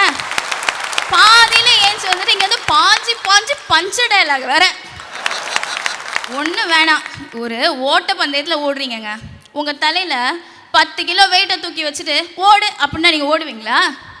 ஒரு ஓட்ட பந்தயத்தில் ஓடணுனாலே உங்கள் தலையில் எந்த வெயிட்டும் இருக்கக்கூடாதுன்னு நினைக்கிறீங்க. வாழ்க்கைங்கிற பந்தயத்தில் ஓடும்போது மட்டும் எதுக்காக எல்லா சுமையும் தூக்கி தலையில் வச்சுட்டு ஓடணும்னு நினைக்கிறீங்க? நிறைய பேர் மனசு சுமையை இறக்கி வைக்கிறத விடுங்க, கையில் இருக்கிற சுமையை இறக்கி வைக்க மாட்டாங்க. ஃப்ளைட்டில் கூட பேக் அப்படியே கங்காரு குட்டி மாதிரி கையிலேயே வச்சுட்டு உட்காந்துருப்பான். என்னடான்னு கேட்டால் யாராவது ஆட்டையை போட்டு போயிட்டாங்கன்னா இவன் பேக் ஆட்டையை போடுறதுக்காக 50,000 டிக்கெட் எடுத்துகிட்டு இவன் ஃப்ளைட்டில் வருவானா? இந்த மாதிரி கொஞ்சம் கூட லாஜிக்கே இல்லாமல் யோசிக்கிறது பயப்படுறதுல இந்த மாதிரி ஆப்போசிட் டீமில் இருக்கவங்களா தான் இருப்பாங்க. எல்லாருமே வாழ்க்கையில் ஏதோ ஒரு இலக்கையோ ஏதோ ஒரு லட்சியத்தையோ நோக்கி வேகமாக ஓடிட்டு தான் இருக்கோம். எல்லாரும் பிஸியாக தாங்க இருக்கோம். ஆனால் என்னைக்காவது ஒரு நாள் நின்று நம்ம வாழ்க்கையில் நம்ம சுற்றி எவ்வளோ சுவாரஸ்யமான விஷயங்கள் இருக்குது அப்படின்னு பார்த்து ரசிச்சிருக்கோமா? அப்படி ரசிச்சிருந்தீங்கன்னா உங்களுக்கு நகைச்சுவைனா என்னன்னு தெரிஞ்சிருக்கும், நகைச்சுவை உணர்வுனா என்னன்னு தெரிஞ்சிருக்கும். இங்கே ஒரு டீமை ஃபார்ம் பண்ணிட்டு பேசிகிட்டு இருக்க மாட்டீங்க. வாழ்க்கையில் எவ்வளவோ சோகம் இருக்குங்க உங்களுக்கு. ரோட்டில் போயிட்டுருக்கீங்க, ஒரு குழந்தை உங்களை பார்த்து சிரிக்குதுன்னு வச்சுக்கோங்களேன், திருப்பி சிரிப்பீங்களா மாட்டிங்களா? அதுதான் லைஃபு. நம்ம மேலே எவ்வளவோ சுமையையும் பலுவையும் திணிச்சுக்கிட்டு தான் இருக்கும். அதுக்காக அதில் இருக்கிற சுவாரஸ்யத்தெல்லாம் நான் பார்க்க மாட்டேன் அப்படின்னு சொல்லிட்டு இருப்பீங்களா? ஆனால் எங்களை மாதிரி யங்ஸ்டர்ஸ்ட்டை கற்றுக்கங்க, லைஃப் எப்படி லைட்டாக எடுத்துகிட்டு போகணும், எவ்வளோ ஈஸியாக எடுத்துகிட்டு போகணும் அவன் சொல்லி கொடுப்பான் சார். இன்றைக்கி எங்களை மாதிரி யங்ஸ்டர்ஸ் படாத கஷ்டமா? அவனுக்கு எவ்வளோ பிரச்சனை தெரியுமா? படிக்கணும், வேலை தேடணும், வேலை கிடைச்சாலும் அதை தக்க வச்சுக்கணும். அதுக்கு அவன் எவ்வளோ போராடணும் தெரியுமா? ஒன்றும் வேணாம், காலையில் ஏஞ்சி இன்டர்வியூ கிளம்புவான் சார். அவன் அந்த இன்டர்வியூ அட்டன் பண்ணிட்டு வரதுக்குள்ளே நொந்து நூடுல்ஸ் ஆகிடுவான். பக்கத்து வீட்டில் இருக்கிற வண்டு சிண்டெல்லாம் கேட்கும், அங்கிள் இன்டர்வியூ போகிறீங்களா, என் கூட கிரிக்கெட் ஆட மாட்டிங்களா அப்படின்னு. அது கஷ்டம் அதுக்கு, இவன் கஷ்டம் இவனுக்கு. பத்தாததுக்கு அவங்க அம்மா வேற, என்னம்மா இப்படி பண்ணுறீங்களேம்மா அப்படிம்பாங்க. இது போதாதுன்னு அவங்க அப்பா இருக்காரு பாருங்க, 10 மணி இன்டர்வியூக்கு கொஞ்சம் கூட பதட்டமே இல்லாமல் கிளம்புறான் பாரு அப்படிம்பாரு. பதட்டப்பட்டா மட்டும் இன்னும் பதக்கமாக குத்த போகிறாங்க அப்படி பண்ண மாட்டாங்க. உங்களுக்கு தாங்க டென்ஷன் டென்ஷன் டென்ஷன் மென்ஷன் பண்ண முடியாத டென்ஷன். ஆனால் எங்களை மாதிரி யங்ஸ்டர்ஸ்க்கு அப்படி கிடையாது. லெஃப்ட்டில் இண்டிகேட்டர் போட்டு ரைட்டில் கை காமிச்சிட்டு ஸ்ட்ரைட்டாக போயிட்டே இருப்பான். இதில் எதையுமே காதில் வாங்காமல் கஞ்சி போட்ட காட்டன் சுடிதார் மாதிரி வெறப்பாக உட்காந்துக்கிட்டு ஏதோ அணுவிஞ்ஞானி ரேஞ்சுக்கு திங்க் பண்ணிட்டு இருக்காங்க இந்த ஆப்போசிட் டீமில் இருக்கிறவங்க. ஐடி கம்பெனி மாதிரி ஒரு ஸ்ட்ரெஸ்ஃபுல்லான என்விரான்மெண்ட்டை நீங்கள் எங்கேயுமே பார்க்க முடியாது. காலையில் ஆஃபீஸ் போவான், 3 நாள் 4 நாள் கழிச்சு தான் வெளில வருவான். அப்படியே உள்ளே போகும்போது அமுல் பேபி மாதிரி போவான். ஆஃபீஸை விட்டு வெளில வரும்போது பாருங்களேன், அப்படியே ஆதிவாசி மாதிரியே இருப்பான். இப்போ இந்த இன்ஃபர்மேஷன் டெக்னாலஜி என்னாலும் வந்துச்சு இல்லையா? நான் இன்ஜினியரிங் படிக்கிறச்சே மொத்தம் 4 இதுதான் இருந்து. Electrical, mechanical, civil and electronics இருந்தது. அப்புறம் மெட்டீரியல்ஸ் ஹேண்ட்லிங்னு ஒன்று இருந்தது. நான் I studied BE and MTech பண்ணேன். இன்ஃபேக்ட் எனக்கு ஜாயின்ட் ஃபேமிலியாக இருக்கிறதால இப்போல்லாம் நீங்களாம் ஐடி என்னெல்லாமோ டிசைட் பண்ணிட்டீங்க இல்லையா? உங்கள் பேசுகிற பேச்சிலே உங்களோட தைரியம் தெரியுது. என்ன அப்போல்லாம் வந்து எங்களுக்குலாம் அவ்வளோ தைரியம் கிடையாது. 3rd இயரில் வந்து என்ன கோர்ஸ் எடுக்கணும்னு ஒரு டிசிஷன் மேக்கிங் வச்சே ப்ரொஃபஸர் சொன்னார், நீ என்னப்பா மெக்கானிக்கலாக எலக்ட்ரிக்கலாக வீட்டில் கேட்டு சொல்கிறேன் சார் அப்படின்னு. நான் எங்கள் வீட்டில் போய் கேட்டேன், கூட்டு குடும்பம் இல்லையா, நடுவில் கூடத்தில் உட்காந்து எல்லோரும் பேசுனாங்க. எங்கள் பாட்டி சொன்னா, மோகன் எலக்ட்ரிக்கல் வேணாண்டா ஷாக் அடிக்கும் அப்படின்னாங்க. எங்கள் பெரியப்பா சொன்ன கிரிமினல் இன்ஜினியரிங் வேணால் படியாண்ணா, அது ஆனால் தான் உண்டு, சிவில் இன்ஜினியரிங் தான் இருக்குது அப்படின்னா. எங்கள் அப்பா சொன்ன லைஃப் மெக்கானிக்கலாக இருக்கட்டும்டா, மெக்கானிக்கல் படுறா அப்படின்ட்டு. அப்படி தான் நான் மெக்கானிக்கல் சேர்ந்தேன். இன்னும் கொஞ்சம் பேர் பார்த்தீங்கன்னா ஆஃபீஸ் விட்டு வெளில வந்தோடனே இது துபாயா, பெஹ்ரீனா, ஓ அபுதாபியா அப்படின்னு ஒரு கன்ஃபியூஷன்லேயே இருப்பான். இப்போ தான் அப்படியே செவ்வாய் கிரகத்துலேருந்து இறங்குற மாதிரி ஒரு டைப்பாக இருப்பான். மண்டையில் இருக்கிற 4 முடி அப்படியே நட்டுக்கிட்டு நிற்கும். அந்த 4 முடியையும் 4 விரலால் கோதி விட்டுட்டு பந்தாவா பின்னாடி ஒரு கேர்ள் ஃப்ரெண்டை வச்சுட்டு பாக்கெட்டில் 10 கிரெடிட் கார்டை வச்சுட்டு கிளம்பிடுவான். அவன் அப்படி போகும்போது பாருங்களேன் எப்படி இருக்கும் உங்களுக்கு. இப்படித்தான் கரெக்ட் பண்ணுறாங்களோ, எப்படித்தான் செட் பண்ணுறாங்களோ தோணும்ல. இதுக்கெல்லாம் அவன் இந்த ஃபார்முலாவும் வச்சுக்கலாங்க. ஒன்று தான், முகத்தை அழகாக சிரிச்சாப்பில் வச்சுக்கிறான். சிரிச்சா பைக்கில் ஆக்ஷன் போகலானுங்கிறீங்க. ஒன்று வேணாங்க, நைட்டு 2 மணிக்கு அமெரிக்காலேருந்து கிளைண்ட்டு கால் பண்ணுவார். நம்ம பையன் ஔவையார் ஆரம்ப பாடசாலை, அவனுக்கு நம்ம ஊர் இங்கிலீஷே தத்துப்புத்து. இதில் அமெரிக்கன் இங்கிலீஷை புரிஞ்சுக்கிட்டு என்னமோ 6 மாதமாக பார்க்காத கேர்ள் ஃப்ரெண்ட் கிட்ட பேசுகிற மாதிரியே பேசுவான். அப்போல்லாம் எங்களுக்கு ஒன்றுமே தெரியாது. ஏன்னா இப்போ கற்பள்ளி காலையிலேருந்து ஸ்கூலில் படிக்கிறச்சே என்னை முதல்ல 1st ஸ்டாண்டர்ட் போட்டாங்க, அப்புறம் 3rd ஸ்டாண்டர்ட், அப்புறம் 5th ஸ்டாண்டர்டு. ரொம்ப நாளாக நினச்சிருந்தேன் எனக்கு டபுள் ப்ரொமோஷன் 2 தடவை கிடச்சிக்கிறேன். இப்போ சமீபத்தில் அந்த ஸ்கூலுக்கு தலைமை தாங்க போனேன். அந்த ஸ்கூல்லேயே 2nd ஸ்டாண்டர்ட் 4th ஸ்டாண்டர்ட் கிடையாதான். நாங்கள் இங்கிலீஷே தமிழ் தாங்க படித்தோம். நாங்கள் இங்கிலீஷே எங்களுக்கு தமிழ் தான் கற்றுக் கொடுத்தாங்க. ஸோ அந்த மாதிரி வாய்ப்பை பொறுத்தது. நீங்கள் சொல்லுங்கம்மா. இதுவே இந்த ஆப்போசிட் டீமில் இருக்கிறாங்களே, அவங்கள ஒரு நாள் ஒரு வெள்ளிக்கிழமை ஓவர் டைம் பார்க்க சொல்லுங்கள் பார்ப்போம். அடடா லீவ் நாளில் வேலை கொடுத்துட்டாங்களே, அடடா லீவ் நாளைக்கு வேலை கொடுத்துட்டாங்களே, முக்கால் அழுவாங்க. அன்னைக்கு இவங்க வீட்டில் காப்பி பொங்குதோ இல்லையோ, இவங்களால 10 பேருக்கு பிபி பொங்கிடும். வேலையும் கிடச்சிச்சு சார். கடைசியில் ஆன்சைட்னு ஒன்று போடுவாங்க இந்த ஐடி கம்பெனிலலாம். ஏதாவது ஒரு அப்ராடுக்கு யூஎஸ்க்கோ துபாய்க்கோ போடுவாங்க. அப்படியே ஏர்லேயே ஸ்டேட்டஸ் போட்டு போவான், got onsite opportunity, feeling amazing அப்படின்ட்டு. இங்கே வந்து இறங்கினோடனே தான் தெரியும் அவன் ஸ்டேட்டஸ் என்னன்னு. இன்றைக்கி இது இருக்காங்களே துபாயில், இவங்கெல்லாம் வாழறது மட்டும் பாலைவனம் கிடையாது, கிட்டத்தட்ட எங்கள் வாழ்க்கையே பாலைவனம் மாதிரி தான் ஆயிடுச்சு. எங்கள் அம்மாவோட சாப்பாட்டு ருசி மறந்து போச்சு, ஃப்ரெண்ட்ஸோட முகம் மறந்து போச்சு. இங்கே பல பேர் பார்த்தீங்கன்னா அப்படியே நடுவில் கொஞ்சம் பக்கத்தை காணுங்கிற மாதிரியே சுற்றிட்டு இருப்பாங்க. என்னாச்சு, ஆன்சைட் போட்டாங்க, ஃப்ளைட் ஏறணும், துபாய் வந்தோம், ஓ ஆஃபீஸ் போனோமா, இங்கே பிரச்சனை இருக்கும். அது ஒன்றும் பிரச்சனை இல்லை மச்சான், 5 நிமிஷம் சிரிச்சா ஆட்டோமேட்டிக்காக அதுவே சரியாயிடும். அப்படி நினைக்கிற இளைஞர்கள் தான் இன்னைக்கு இங்கே வந்து உட்காந்து இந்த பட்டிமன்றத்தை பார்த்துட்டு இருக்காங்க. கிரேசி மோகன் சாரோட பட்டிமன்றங்க 2.5 மணி நேரம் மனசு விட்டு சிரிச்சுட்டு நம்ம டென்ஷன் எல்லாம் இங்கேயே கரைச்சிட்டு போவோம். வெள்ளிக்கிழமை ஆனாலும் பரவாயில்லைங்க அப்படின்னு இன்னைக்கு இவங்க வந்து உட்காந்துருக்காங்களே.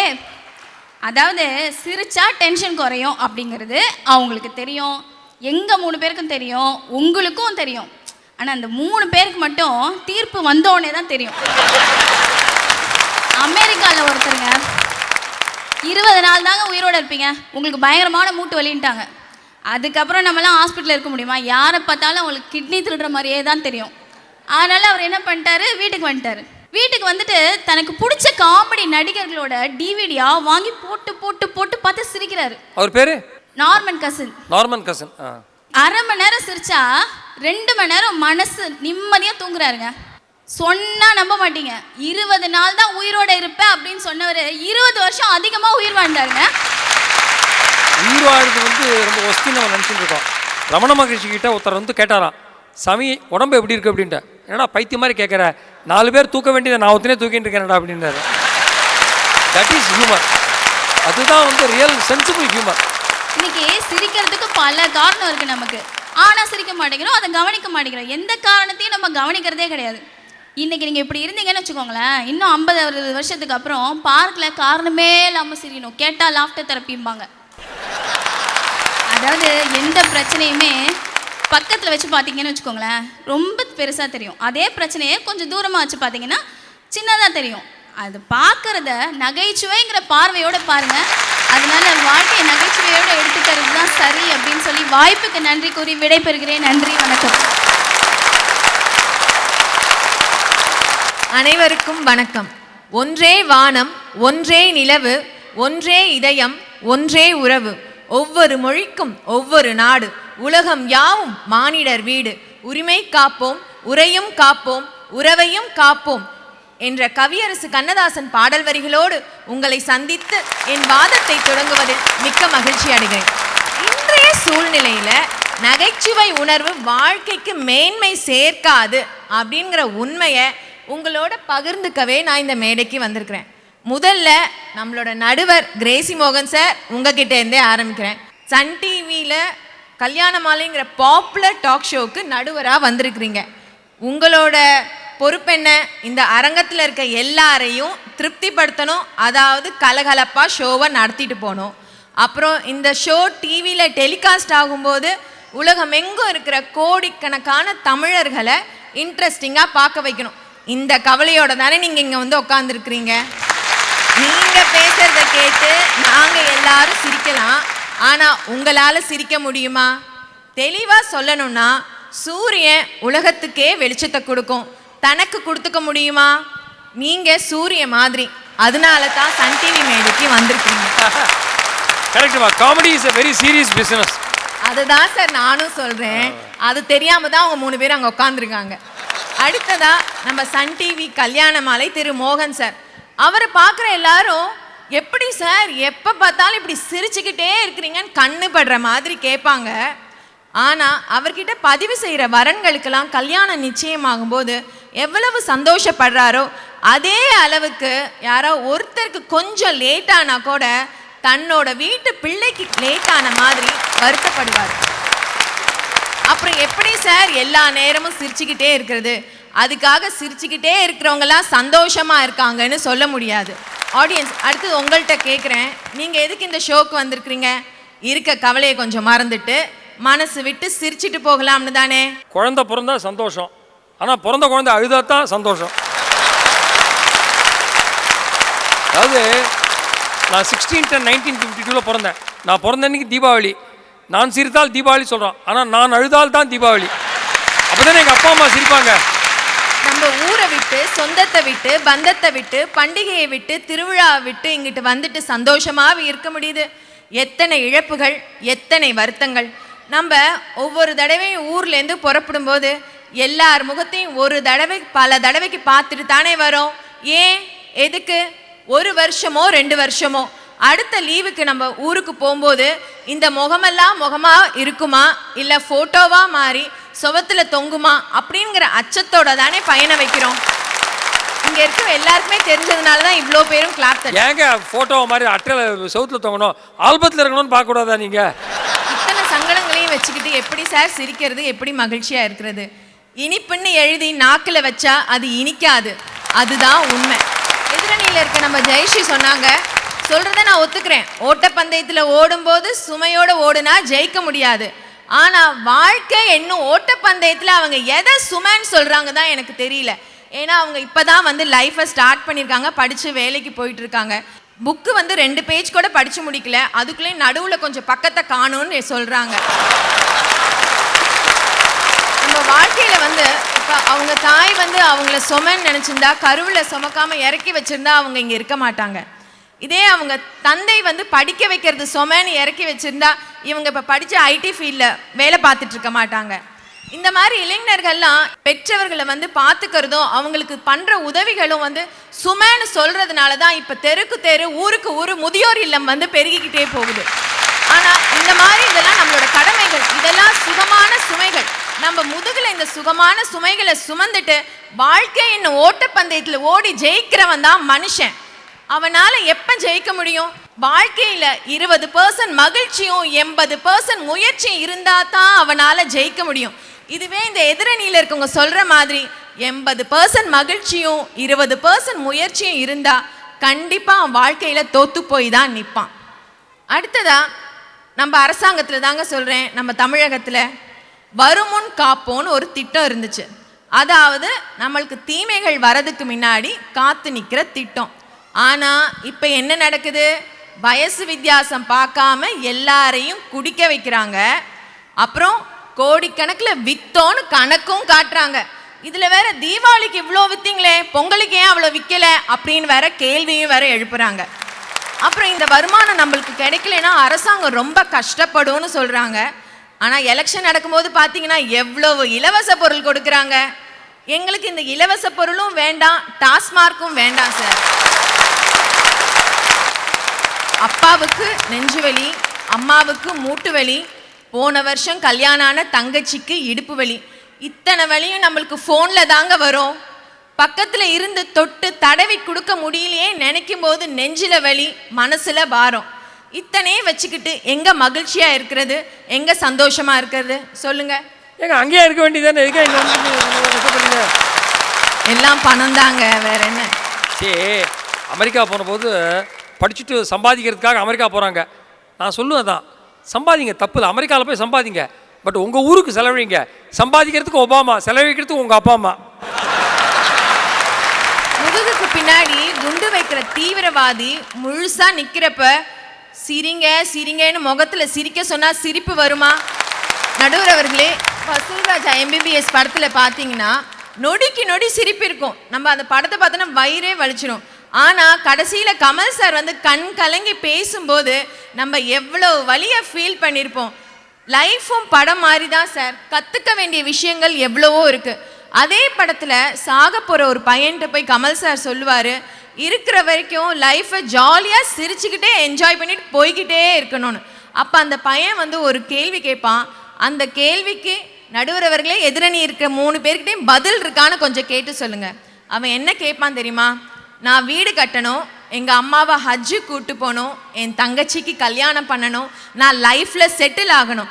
இத்தனையும் நீங்கள் சொல்கிற அந்த அரை நாளில் பண்ண முடியுமான்னு கேட்பான். அப்போ நம்ம மனசில் எவ்வளவு வலியை ஃபீல் பண்ணியிருப்போம் சார். அதுதான் லைஃப்.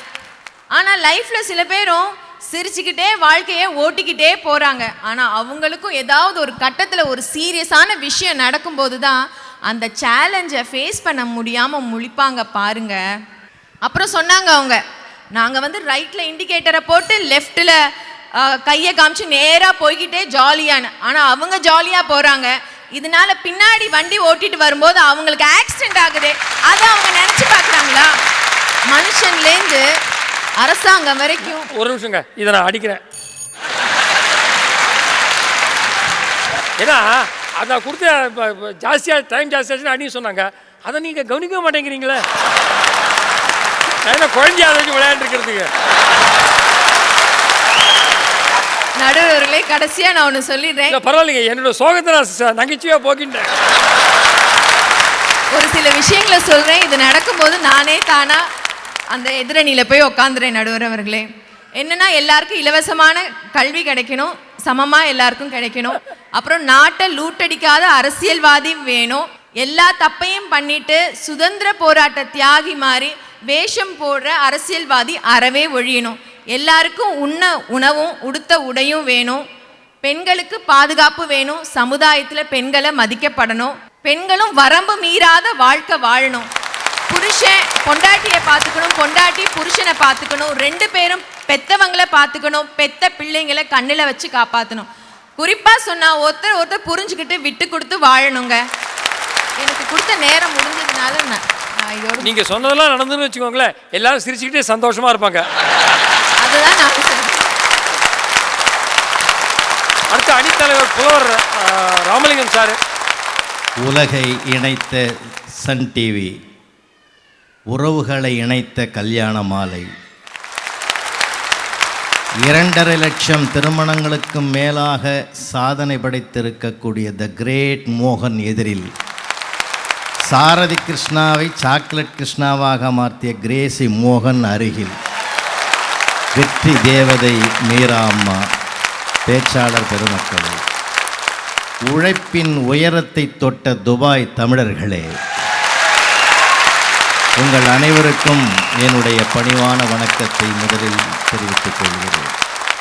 நடுவர் அவர்களே, தாங்கள் தொடங்கும் போதே சொன்னீர்கள், துபாயில் ஒரு ஆம்பளை கூட கிடைக்கலையான்னு கேட்டீங்க. நான் யாரு? நான் தான் யாரு?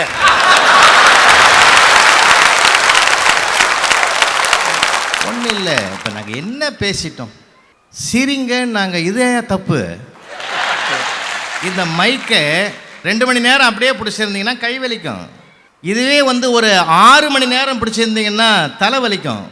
நாள் முழுக்க பிடிச்சிட்டு இருந்தீங்கன்னா உடம்பே வலிக்கும். கீழே வச்சிட்டா சுதந்திரமாக இருக்கும். சின்ன சின்ன பிரச்சனைகளை குப்பைகளாக சேர்க்க சேர்க்கத்தான் மனித வாழ்க்கையே. அப்பப்போ க்ளோஸ் பண்ணுங்க. அதுக்கு ஒரே மருந்து நகைச்சுவை தான். வாய் விட்டு சிரித்தால் நோய் விட்டு போகும்னா. இதை ஒரு மேடையில் சொன்னால் மறுநாளே ஒரு நண்பர் சொன்னார், 100க்கு 100 உண்மை புலவரேன்னார். எப்படின்னு, நேற்று வீட்டுக்குள்ளே உட்காந்து வாய் விட்டு சிரித்தேன், என் ஒய்ஃப் வெளியே போயிட்டான்னார். வாழ்க்கையில் சிரிக்கணும் சார். வாழ்க்கை வாழ்வதற்கு அதை உட்காந்து இருக்கிற ஒரு 100 வருஷம் வாழணும்னு வச்சிங்களேன். 100 வருஷத்துக்கு 110 வருஷத்துக்கு கவலையை சுமந்துக்கிட்டு நீ கவலைப்பட்டு என்ன பண்ண போகிற? கவலையை தூக்கி எறிகின்ற மிகப்பெரிய மருந்து தாங்க சிரிப்பு. எத்தனை கோடி இன்பம் வைத்தா எங்கள் இறைவா. வாழ்நாள் முழுவதும் வறுமையில் பாடிய ஒரு மகாகவி பாரதி சொன்ன மந்திர வார்த்தை அல்லவா அந்த வார்த்தை. இதை மறந்துட்டு இங்கே பாருங்க உட்காந்துங்கிறத எல்லாம் சொர்ணாக்கா மாதிரி உட்காந்துங்குது 3. ரொம்ப மகிழ்ச்சியாக இருங்கன்றோம், ஜாலியாக இருங்கன்றோம். இருக்கிறவங்க அதுக்காக தான் நம்ம உட்காந்துங்கிறாங்க. வாழ்க்கையில் எல்லாத்தையும் லேசாக எடுத்துக்கணும் சார். தமிழறிஞர் தென்கட்சி சுவாமிநாதன் அவர்களோடு நான் ஒரு 7 ஆண்டுகள் பயணம் பண்ணுவேன். ஓ, கிரேட் மேன். குற்றாலத்தில் முதல் நாள் இரவு பேசிட்டு மறுநாள் அருவியில் குளிக்கலாம் நானும் அவரும் போகிறோம். அவரோடு படித்த 2 நண்பர்கள் அருவியில் குளிக்கிறதுக்கு வந்தவங்க உரிமையோடு கேட்டார்கள், ஏ சாமிநாதா, நீ இந்த அருவி கொட்டுற உயரத்தில் போய் உட்காந்து இன்று ஒரு தகவல் சொன்னால் எப்படி இருக்கும்னார் ஒருத்தர். எனக்கே சங்கடமாக இருந்தது. ஆனால் ஐயா சொன்னார், நல்லா தான் இருக்கும், நீ ஏன் வீட்டுக்கு தகவல் சொல்ல வேண்டியிருக்கும்னு. எப்படி மாற்றினார் பார்த்தீங்களா? இந்த மாற்றுகிற மனசக்தி உடைய மனிதனால் எதையும் சாதிக்க முடியும். எது கிடைச்சாலும் கோவப்படலாமா? இதே தென்கட்சி சுவாமிநாதன் கூட ஒரு வாட்டி நான் பேசிட்டு நான் அவர்கிட்ட சொன்னேன், ரொம்ப கஷ்டமாக இருக்குது சார், ஏதாவது ஃபங்க்ஷன் கூட்டுறாங்க, யோகா கிளாஸ் திறந்து வைங்கிறாங்க, இல்லாட்டி பள்ளிக்கூடம் திறந்து வைங்கிறாங்க, இல்லாட்டி மளிகை கடை திறந்து வைங்கிறாங்க, நமக்கு நாடகத்தின் நடுவில் போகிறது கஷ்டமாக இருக்குது, சரி ஒரு ஆசையில் ஒத்துன்றோம், நாள் நெருங்க பயமாக இருக்குது, என்னத்தை பேசுறது அப்படின்னா அவர் சொன்னார், மோகன் ஒத்துக்கோ மோகன், ஒரு காலம் வரும் உன்னை எவனுமே கூப்பிட மாட்டான், ஸோ இப்போவே போய்டு அப்படின்னாரு. கூப்பிட்ற போது போனார். அவர் யார் கூட்டாங்களோ போய் சேர்ந்துறாரு. அவர் அற்புதமான நம்ம ஹாஸ்ய மனிதருங்க. எனக்கு தெரிஞ்சு ஆகாசவாணியில் ஆகாசிய வாணி அவர். ஒன்றும் இல்லைங்க, நானும் அவரும் சேலம் அம்மாப்பேட்டையில் பேசிட்டு காரில் போகிறோம். இடையில ரோடு வேலை நடக்குது. காரை விட்டு இறங்கி 2 பேரும் போகிற போது நான் கொஞ்சம் பின்னாடி வர்றேன், அவர் கொஞ்சம் வேகமாக முன்னாடி போயிட்டார். உண்மையாக நடந்ததுங்க. அந்த இடத்துல ரோட்டில் ஒரு ஓரமாக பள்ளம் தோன்றான் ஒருத்தன்.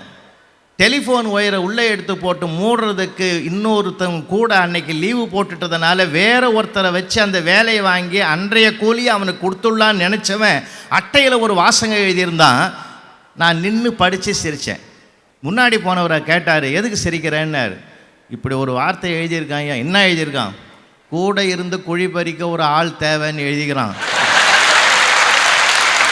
அப்படின்னு. அவனை கூப்பிடுன்னாரு. அவனை கூப்பிட்டு போய் விட்டேன். 100 ரூபா எடுத்து கொடுத்தாரு. என்னங்க தப்பாக எழுதிக்கிறான், 100 ரூபா கொடுக்குறீங்களே. சுமார் நம்ம கேட்காமலே பல பேர் நம்ம கூட வரான். அவன் ஒரு ஆளை கேட்டு வாங்குறான்னா அவன் எவ்வளோ பெரிய மனப்பக்குவம் பிரச்சனை இருக்கும். அன்னைக்கு ஒருத்தன் கேட்குறான், ஹலோ, உங்களை எங்கேயும் பார்த்த மாதிரி இருக்கே. ஃபேஸ்புக்லையா, ஐசே ட்விட்டர்லையா, ஓ வாட்ஸ்அப்லையா? உன் வீட்டுக்கு பக்கத்தில் ஏன் 10 வருஷமாக குடியிருக்கிறேன். கூடவே இருக்கிறேன், எவ்வளோ குமரி போய்க்கிறான் தெரியுமா? எல்லாத்தையும் எளிமையாக எடுத்துங்கம்மா, சந்தோஷமாக எடுத்துங்க. பாரதியாருக்கு குள்ளச்சாமின்னு ஒரு ஞானி இருந்தார் நண்பரா. பாண்டிச்சேரியில் பார்க்குறாரு, எப்பயுமே குள்ளச்சாமியா ஒரு அழுக மூட்டையை முதுகில் சுமந்துக்கிட்டு வருவார். நானும் பார்க்குறேன், வருஷக்கணக்கில் இந்த மூட்டையை முதுகிலே சுமக்கிற எதுக்குன்னு கேட்டார். நான் வெளியில் சுமக்கிறேன், நீங்கள் உள்ளே சுமக்கிறீங்கன்ட்டு போயிட்டான் அந்த ஆள். எனக்கு மகிழ்ச்சியாக இருக்கும் சார், வாழ்க்கை முழுவதும் மகிழ்ச்சியாக இருக்குங்க சார். ஒன்றும் இல்லை, ஒரு பொங்கலுக்கு 1 கிலோ பச்சரிசி அவங்க அம்மான்னு சொன்ன மாதிரி 1 கிலோ பச்சரிசியும் 1 கிலோ சுகரும் கொடுத்தான் இலவசமாக தான். நான் அதுக்காகவும் போகல, அட்டையில் ஒரு என்ட்ரி வேணுன்றதுக்காக போனேன். முதல் நாள் போனேன், இல்லைன்ட்டான், லோடு வரலன்னா. மறுநாள் போனேன், லோடு வரலன்னா. 3ஆவது நாள் போனேன், லோடு வரலன்னா. 4ஆவது போனேன். இந்த பையன் பாவம், சார் இன்றைக்கும் சுகர் வரல சார், நாளைக்கு ப்ளீஸ். நான் கேட்டேன், 1 கிலோ சுகருக்காடா 4 நாள் நடக்கிறது என்ன? சுகருக்கு நடக்கிறது ரொம்ப நல்லது சார். சார் அந்த பையனுக்கு நான் அவனை பெரிய படிப்பாளி கூட கிடையாது, வாழ்க்கையை எப்படி வாழறன்றதை படித்து வச்சுருக்கான் பார்த்தீங்களா? அதுதான் சார் நமக்கு தேவை. நீங்கள் சொல்கிற மாதிரி சில பேர் அப்படி தான் இருப்பான். நாங்கள் ஒன்றா 20 வருஷத்துக்கு முந்தி வாக்கிங் போவோம். காலையில் எங்கள் ஏரியா ரொம்ப அருமையாக இருக்கும். வாக்கிங் போகிறேன், ஒருத்தன் பார்த்துட்டு கேட்டான், என்ன சுகரா டெய்லி நடக்கிறேன்னா? ஆரோக்கியமாக இருக்கிறதுக்காக நடக்கிறியான்னு. இந்த மாதிரி வேதாந்தம் பேசி வீணாக போனவன் நிறைய பேர் இருக்கிறான், போய் செக் பண்ணி பாரு. வர முகம் கூட ஒரு மாதிரியாக இருக்குதுன்னா ஒரு பயத்தை தூக்கி போட்டானா. அங்கேருந்து வீட்டுக்கு வந்தேன், என் ஒய்ஃபை பார்த்து கேட்டேன், என்னம்மா என் முகம் ஒரு மாதிரி? நானே சொல்லலான் தான் இருந்தேன். நான் கேட்டாக்கா நீ இப்படிலாம் வில்லங்கம்மா கேட்குறியன்னு எதையாவது சொல்லுவேன்னு நான் பயந்துருந்தேன். எனக்கு கூட அப்படி தான் தெரியுதுன்னா போச்சா, அதிர்ச்சி கூடி போச்சா. ராத்திரிலாம் தூக்கம் வராத, காலையில் போய் ப்ளட் சுகர் எம்டி ஸ்டமக்கில் கொடுத்தான். அவன் டெஸ்ட் பண்ணி பார்த்துட்டு 240 ரூபா இருக்குதுன்ட்டான். 2 நாளாக வாக்கிங் போகல. 3ஆவது நாள் போகிறேன், மேற்படி ஆள் கேட்டான் பாருங்கள், கரெக்டாக என்ன நோட் பண்ணி நிற்கிறான். என்ன டெஸ்ட் பண்ணியா? விட மாட்டான். டெஸ்ட் பண்ணியா? நான் பண்ணம்பா. எவ்வளோ இருக்குது? 240. நான் சொல்லலை, எனக்கே இருக்கும்போது உனக்கு இல்லாமல் இருக்குமாயா? நான் அதனால் நான் என்ன அவங்ககிட்ட கோவப்பட்ட போக முடியும் சார். உலகம் அப்படி தான், இன்னாதம்மா உலகம் இனிய காண்பர் இயல்புணர்ந்தோரே. இருங்க, வாழ்க்கை என்பது ஒரு ஸ்பீட் பிரேக்கு. ஸ்பீட் பிரேக்குன்னு பார்த்து பயப்படக்கூடாது. அதுக்கு பக்கத்தில் ஓரமாக ஒரு ஒத்தடி பாதை போட்டு 2 வீலர் ஓட்டுறான் பார், அவங்ககிட்ட கற்றுக்குங்க சார். பிரபல உலகம் போற்றுகிற மிகப்பெரிய பிரம்மாண்டமான விஞ்ஞானி ஐன்ஸ்டீன் ஸ்டார் ஹோட்டலில் உட்கார்றாரு. கண்ணாடி கொண்டு வரல, இன்னைக்கு பேரர் கொண்டு அந்த மெனு கார்டை கொடுக்குறாரு. நீயே படிப்பா அப்படின்னாரு. கிட்ட வந்து சொன்னான், உன்ன மாதிரி எனக்கும் படிக்க தெரியாது போட்டான். எனக்கு மட்டும் சிரிக்க தெரியவில்லை என்றால் நான் எப்பொழுதோ தற்கொலை செய்து கொண்டிருப்பேன் என்று சத்திய சோதனையிலே அண்ணல் காந்தியடிகள் கருத்தை தெரிவிக்கிறார் என்றால் வாழ்க்கையில் எல்லாருக்கும் வேணுங்க. இந்த கல்யாண மாலை மூலமாக உலகத்து பெற்றோர்களுக்கு நான் ஒரு செய்தியை பணிவோடு சொல்லுகிறேன். இன்னைக்கு என்ன வாழ்க்கையில் பெரிய போராட்டம், என்ன டென்ஷன், என்ன ஒரு சிரிப்பை மறக்க வைக்கக்கூடிய பெரிய நிலை எது தெரியுமா? அந்த காலத்தெல்லாம் 10 பிள்ளைங்க 12 பிள்ளைங்க ஐயா சொன்ன மாதிரி கூட்டு குடும்பம் இருந்தது. ஆனால் இன்னைக்கு இல்லை. என் பெரியப்பாலாம் கூட 16 பசங்க, கள்ளங்கபடம் இல்லாத மனுஷன் அவர். 16 பெற்று பெருவாழ்வு வாழ்கின்றது நிறைவேற்றின மனுஷன் அவர். குடும்ப கட்டுப்பாடு நோட்டீஸ் கொடுக்குறவன் என் வீட்டுக்கு கொடுக்காம போட்டான் சார். என் பெரியப்பா கோவம் வந்து கூப்பிட்டுனாடா அவனார். நான் ஓடி போய் கூட்டாந்து விட்டேன். ஏன் என் வீட்டுக்கு நோட்டீஸ் கொடுக்கலன்னாரு. வீடாது நான் ஸ்கூல் வச்சு நடத்துறேன்ட்டான். அது அந்த காலம் ஒரு மகிழ்ச்சி. ஆனால் இப்போ வச்செல்லாம் ஒரு பொண்ணு ஒரு புள்ள வச்சுக்கிட்டு என்ன பண்ணுறோம் நம்ம? ஒரே நோக்கம் என்ன தெரியுமா பெற்றோர்களுக்கு? கோடிக்கணக்கான பெற்றோர்களை இன்றைக்கு நான் சொல்வதை தயவு செஞ்சு பணியோடு கேளுங்க. மார்க்கு மார்க்கு மார்க்கு மார்க்குன்னு தானே அவனை துன்புறுத்துறீங்க. அவனுடைய மனித தன்மையை எப்பொழுது பார்க்க போகிறீர்கள்? அவனே சிரிக்க விடாம பண்ணிட்டீங்களா? அவன் கூட ஸ்கூலுக்கு போய் வரான். முதல் நாள் ஸ்கூலுக்கு போய் வந்தான், என்னடா சொல்லி கொடுத்தாங்கன்றான், சைலண்ட். நொந்து போய்கிறானே, சிரிக்க விடுங்கய்யா, பிஞ்சி சிரிக்கட்டுமே. நான் ஒன்று கேட்குறேன், ரொம்ப மார்க் எடுத்துட்டானா நிறைய பேர் துள்ளி குதிக்கிறாங்க. எதுக்கு? பின்னாடி எல்லாம் வெளிநாட்டுக்கு போடுவான். மார்க் ரொம்ப குறைவாக வாங்குறானா சந்தோஷமாக இருக்கு, அவன் கூடவே இருப்பான்.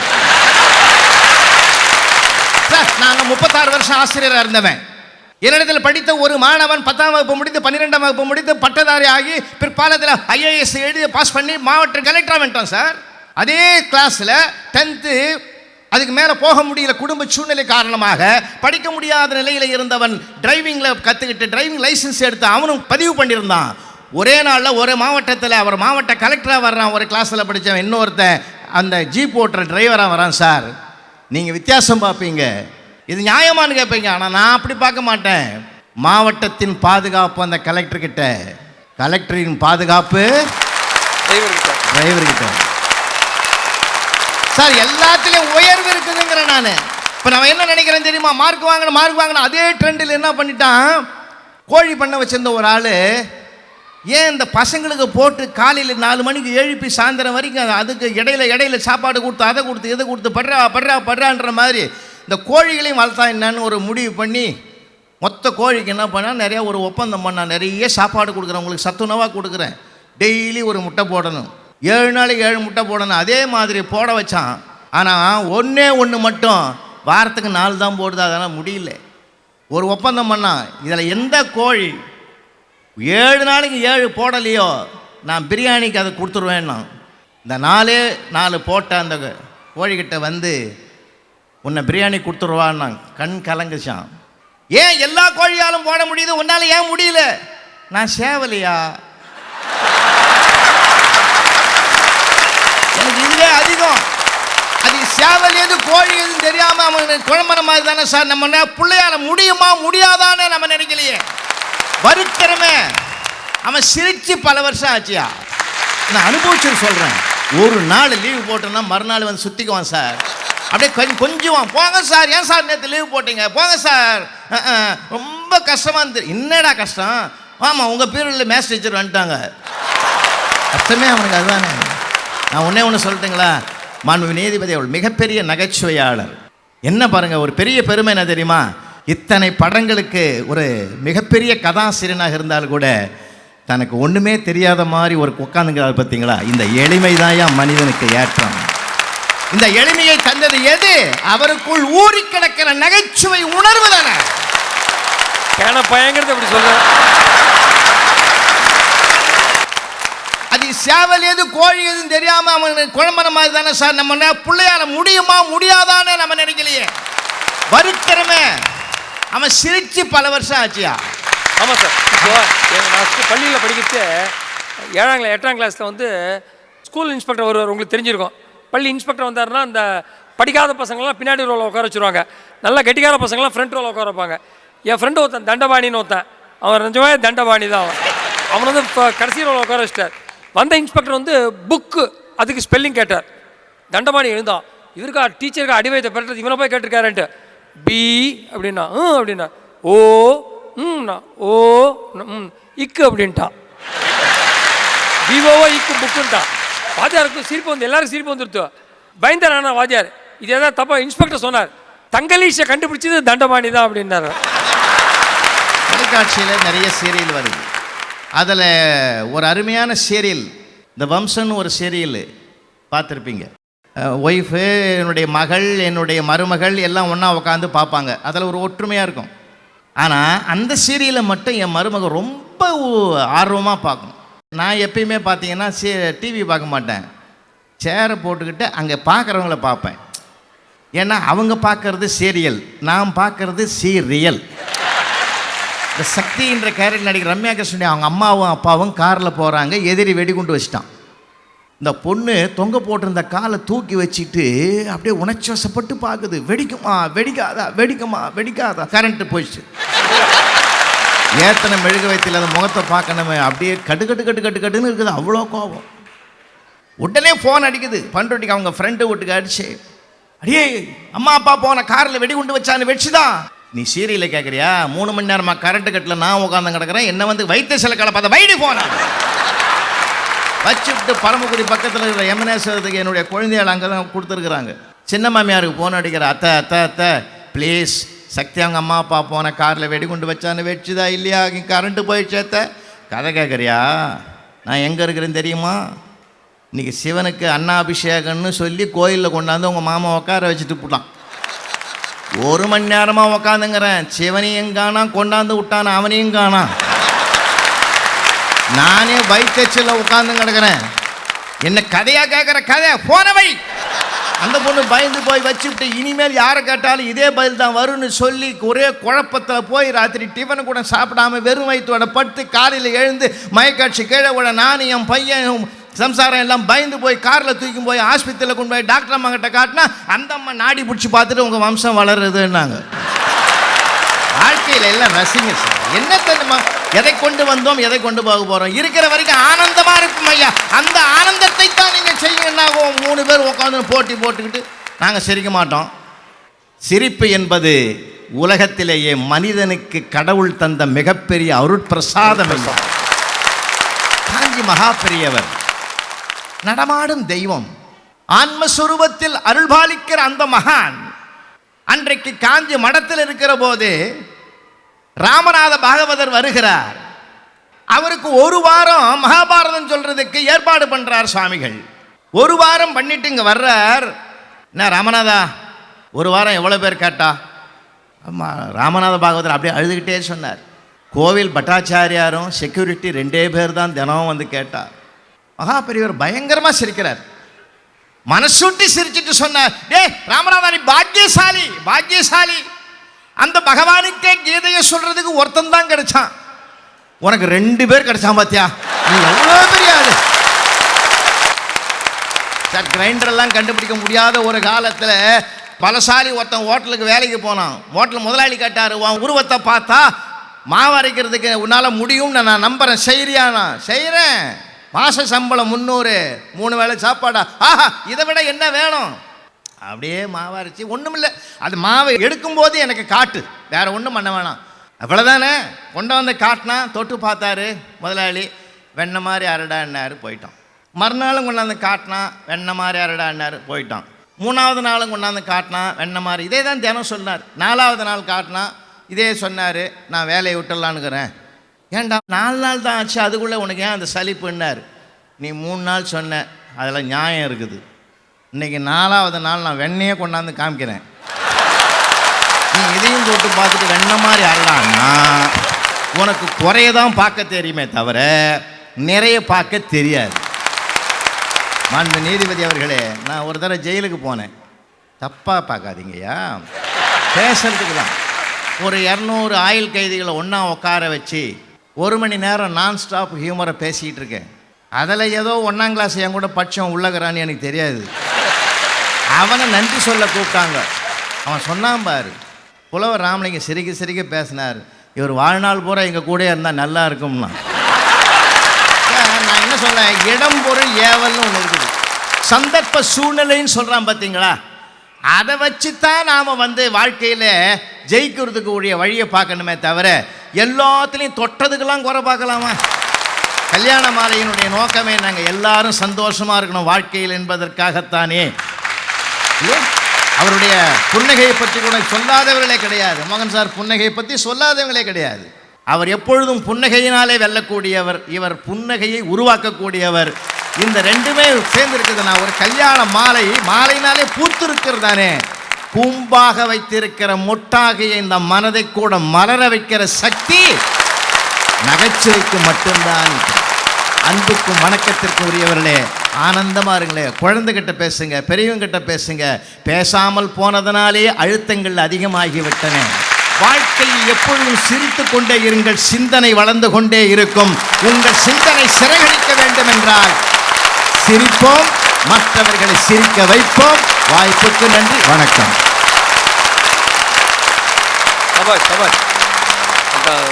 மகாபெரிவாளை பற்றி சொன்ன இன்சிடென்ட் ரொம்ப அற்புதமாக இருந்தது. ரமண மகர்ஷிக்கிட்ட இதே மாதிரி தான். ரமண மகர்ஷி ஒரு 12 வயசில் திருவண்ணாமலைக்கு ஓடி வந்துட்டார். அப்போ அவருக்கு பாடம் சொல்லி கொடுத்த வாத்தியாருக்கு 35-40 வயசு இருக்கும். அந்த வாத்தியார் ரமண மகர்ஷி ஆனதுக்கப்புறம் ரமண மகர்ஷிக்கு 40 வயசு, அந்த வாத்தியாருக்கு 80 வயசோ என்னமோ.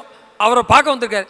என்னதான் ரமண மகர்ஷி தன்னோட ஸ்டூடெண்ட் இருந்தால் கூட அவர் இப்போ பெரிய பகவான் இல்லையா.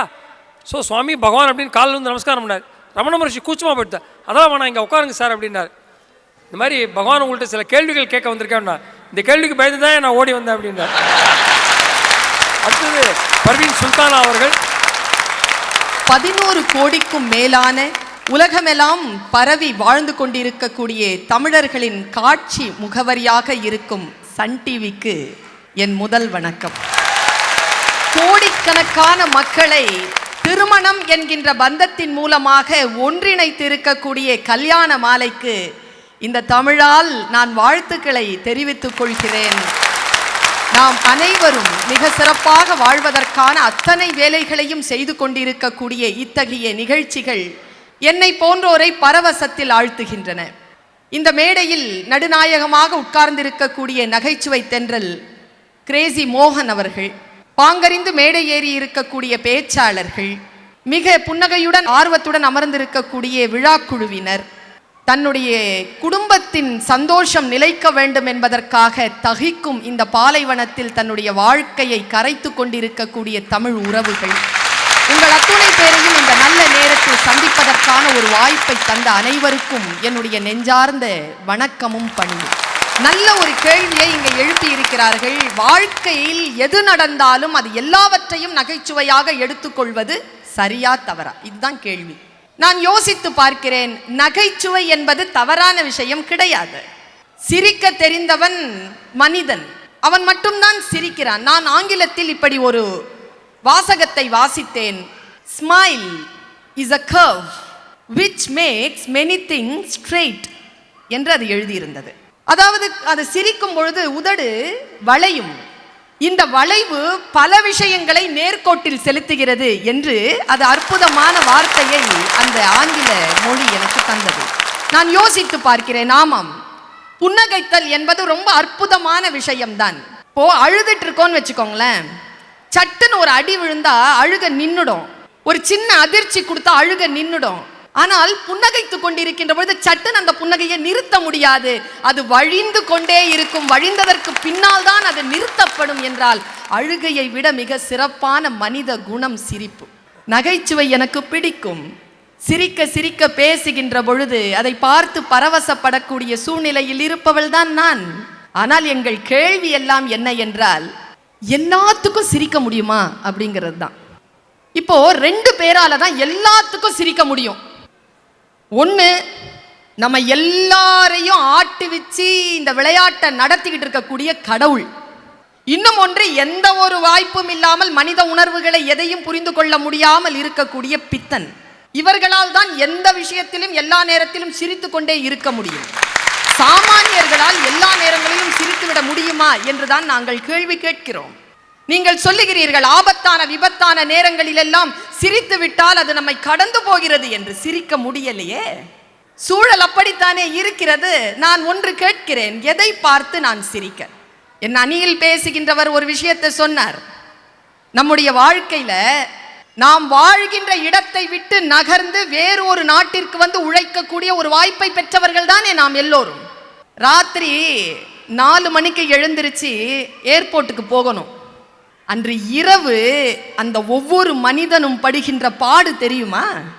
அந்த நேரத்தில் சிரிக்க முடியுமா? பாட்டியை விட்டு பிரியக்கூடிய நிலையில், வயதான தாய் தந்தையரை விட்டு பிரியக்கூடிய நிலையில் இரவெல்லாம் தூங்காமல் மறுபடியும் நான் ஊருக்கு வருகின்ற பொழுது இவர்கள் உயிரோடு இருக்க வேண்டுமே என்பதற்காக அவர்கள் தூங்கியதற்கு பின்னால் அவருடைய முகத்தை போய் எட்டி பார்க்கக்கூடிய அந்த மனத்தை நீங்கள் எப்படி சிரிக்க சொல்கிறீர்கள் என்று எனக்கு தெரியவில்லை. என்பது பல உணர்வுகளால் ஆனது. வெறும் நகைச்சுவையை வைத்துக் கொண்டு சிரியுங்கள் சிரியுங்கள் சிரியுங்கள் என்று சொன்னா அது விளையாட்டா தான் எனக்கு தெரியுது. நான் யோசித்து பார்க்கிறேங்க. இப்போ ஒரு ஃபோன் வருது, உங்க மனைவி ஃபோன் பண்றாங்கன்னு வச்சுக்கங்க, உங்க அம்மா ஃபோன் பண்றாங்கன்னு வச்சுக்கங்க, இல்ல உங்க அப்பா தான் ஃபோன் பண்றாரு. ஃபோன் எடுத்த உடனே, அப்பா, இந்த குரலுக்கு பிறகு ஒரு வினாடி மௌனம் சாதிக்கப்பட்டதுன்னு வச்சுக்கோங்க, அந்த பக்கம் எத்தனை பேரால சிரிக்க முடியும்னு நான் கேட்கிறேன். இன்னொரு விஷயம் என்னன்னா, எல்லாத்துக்கும் சிரிக்கணும் அப்படின்னு சொன்னா நாட்டில் நடக்கிற எல்லா கேவலங்களுக்கும் சிரிச்சிட்டு இருக்க சொல்றீங்களா? உலகம் எல்லாம் போயிட்டு வரோம், தமிழ் அந்த வாய்ப்பை தந்திருக்கிறது. கல்யாண மாலை போன்ற நிகழ்ச்சிகள் அந்த வரத்தை அள்ளி தந்திருக்கிறது. உலகம் எல்லாம் போகும்போது ஒரே ஒரு விஷயம் தாங்க தெரியுது, நம்ம நாட்டின் மீது கவலை வருகிறது.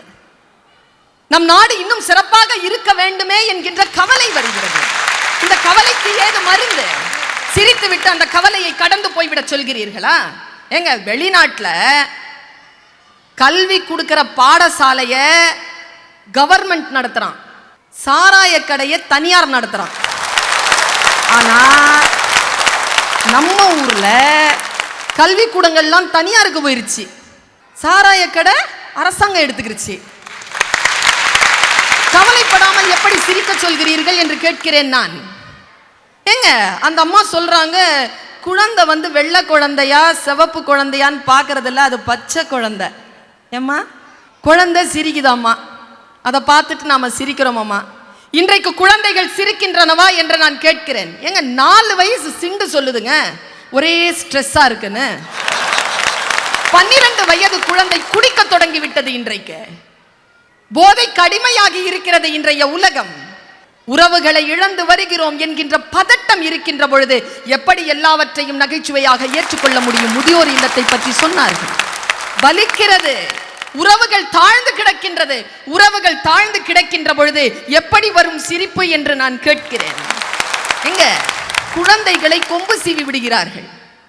குழந்தைகளிடம் இருந்து குழந்தைத்தனம் பறிக்கப்பட்டு இருக்கிறதே, யார் இதற்கு பொறுப்பு? சிரிச்சுக்கிட்டு கடக்க சொல்றீங்களா? 10-15 ஆண்டுகளுக்கு முன்னால் இருந்த சந்தோஷம் இன்றைக்கு பறிக்கப்பட்டிருக்கிறது என்கின்ற குற்றச்சாட்டிற்குரிய சமூகமாக நாம் இருக்கின்ற பொழுது எப்படி சிரிப்பது என்று நான் கேட்கிறேன். நாம் உறவுகளை இழந்திருக்கிறோம், சுகாதாரத்தை இழந்திருக்கிறோம், வாழ்க்கையில் நம்பிக்கை இழந்து இருக்கிறோம். இந்த நேரங்களில் எல்லாம் நாம் சிரிக்க வைத்து சிரிக்க வைத்து சிரிக்க வைத்து கடக்க வைக்கிறார்கள் என்று சொன்னால் நிச்சயமாக இது வலி நிறைந்த வாழ்க்கையாகத்தான் எனக்கு படுகிறது.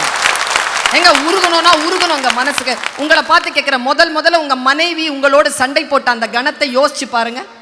எல்லா ஆண்களுக்கும் சொல்கிறேன், உங்கள் மனைவிமாருக்கு பிடிக்காதது எது என்று உங்களுக்கு தெரியாது.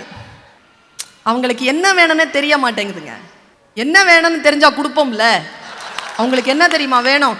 என்கிட்ட ஒரு நாள் நான் மேடையில் பேசிட்டு இருக்கும் பொழுது ஒரு ஸ்லிப் வந்ததுங்க. ஏன் பர்வீன் சுல்தானா நீங்க சிரிக்க சிரிக்க பேசவே மாட்டீங்களா? எப்போ பார்த்தாலும் ஏன் சீரியஸாகவே பேசுறீங்க? உங்களுக்கு என்னத்தான் வேணும்? பணம், பதவி, சொத்து, நகை, இது எல்லாம் இருக்கு. இருந்தாலும் பல பெண்கள் சந்தோஷமா இருக்கிறது இல்லை. ஏன் தெரியுமா? உண்மையில் சொல்லுகிறேன், ஒரு பெண்ணுக்கு என்ன தேவை தெரியுமா?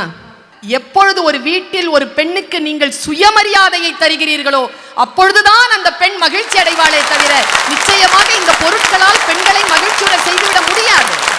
இன்னும் ஒரு விஷயம் சொல்றேன், முதல்ல உங்க மனைவியோட நீங்க சண்டை போட்ட அந்த கணம் எதுவா தெரியுமா இருக்கும்?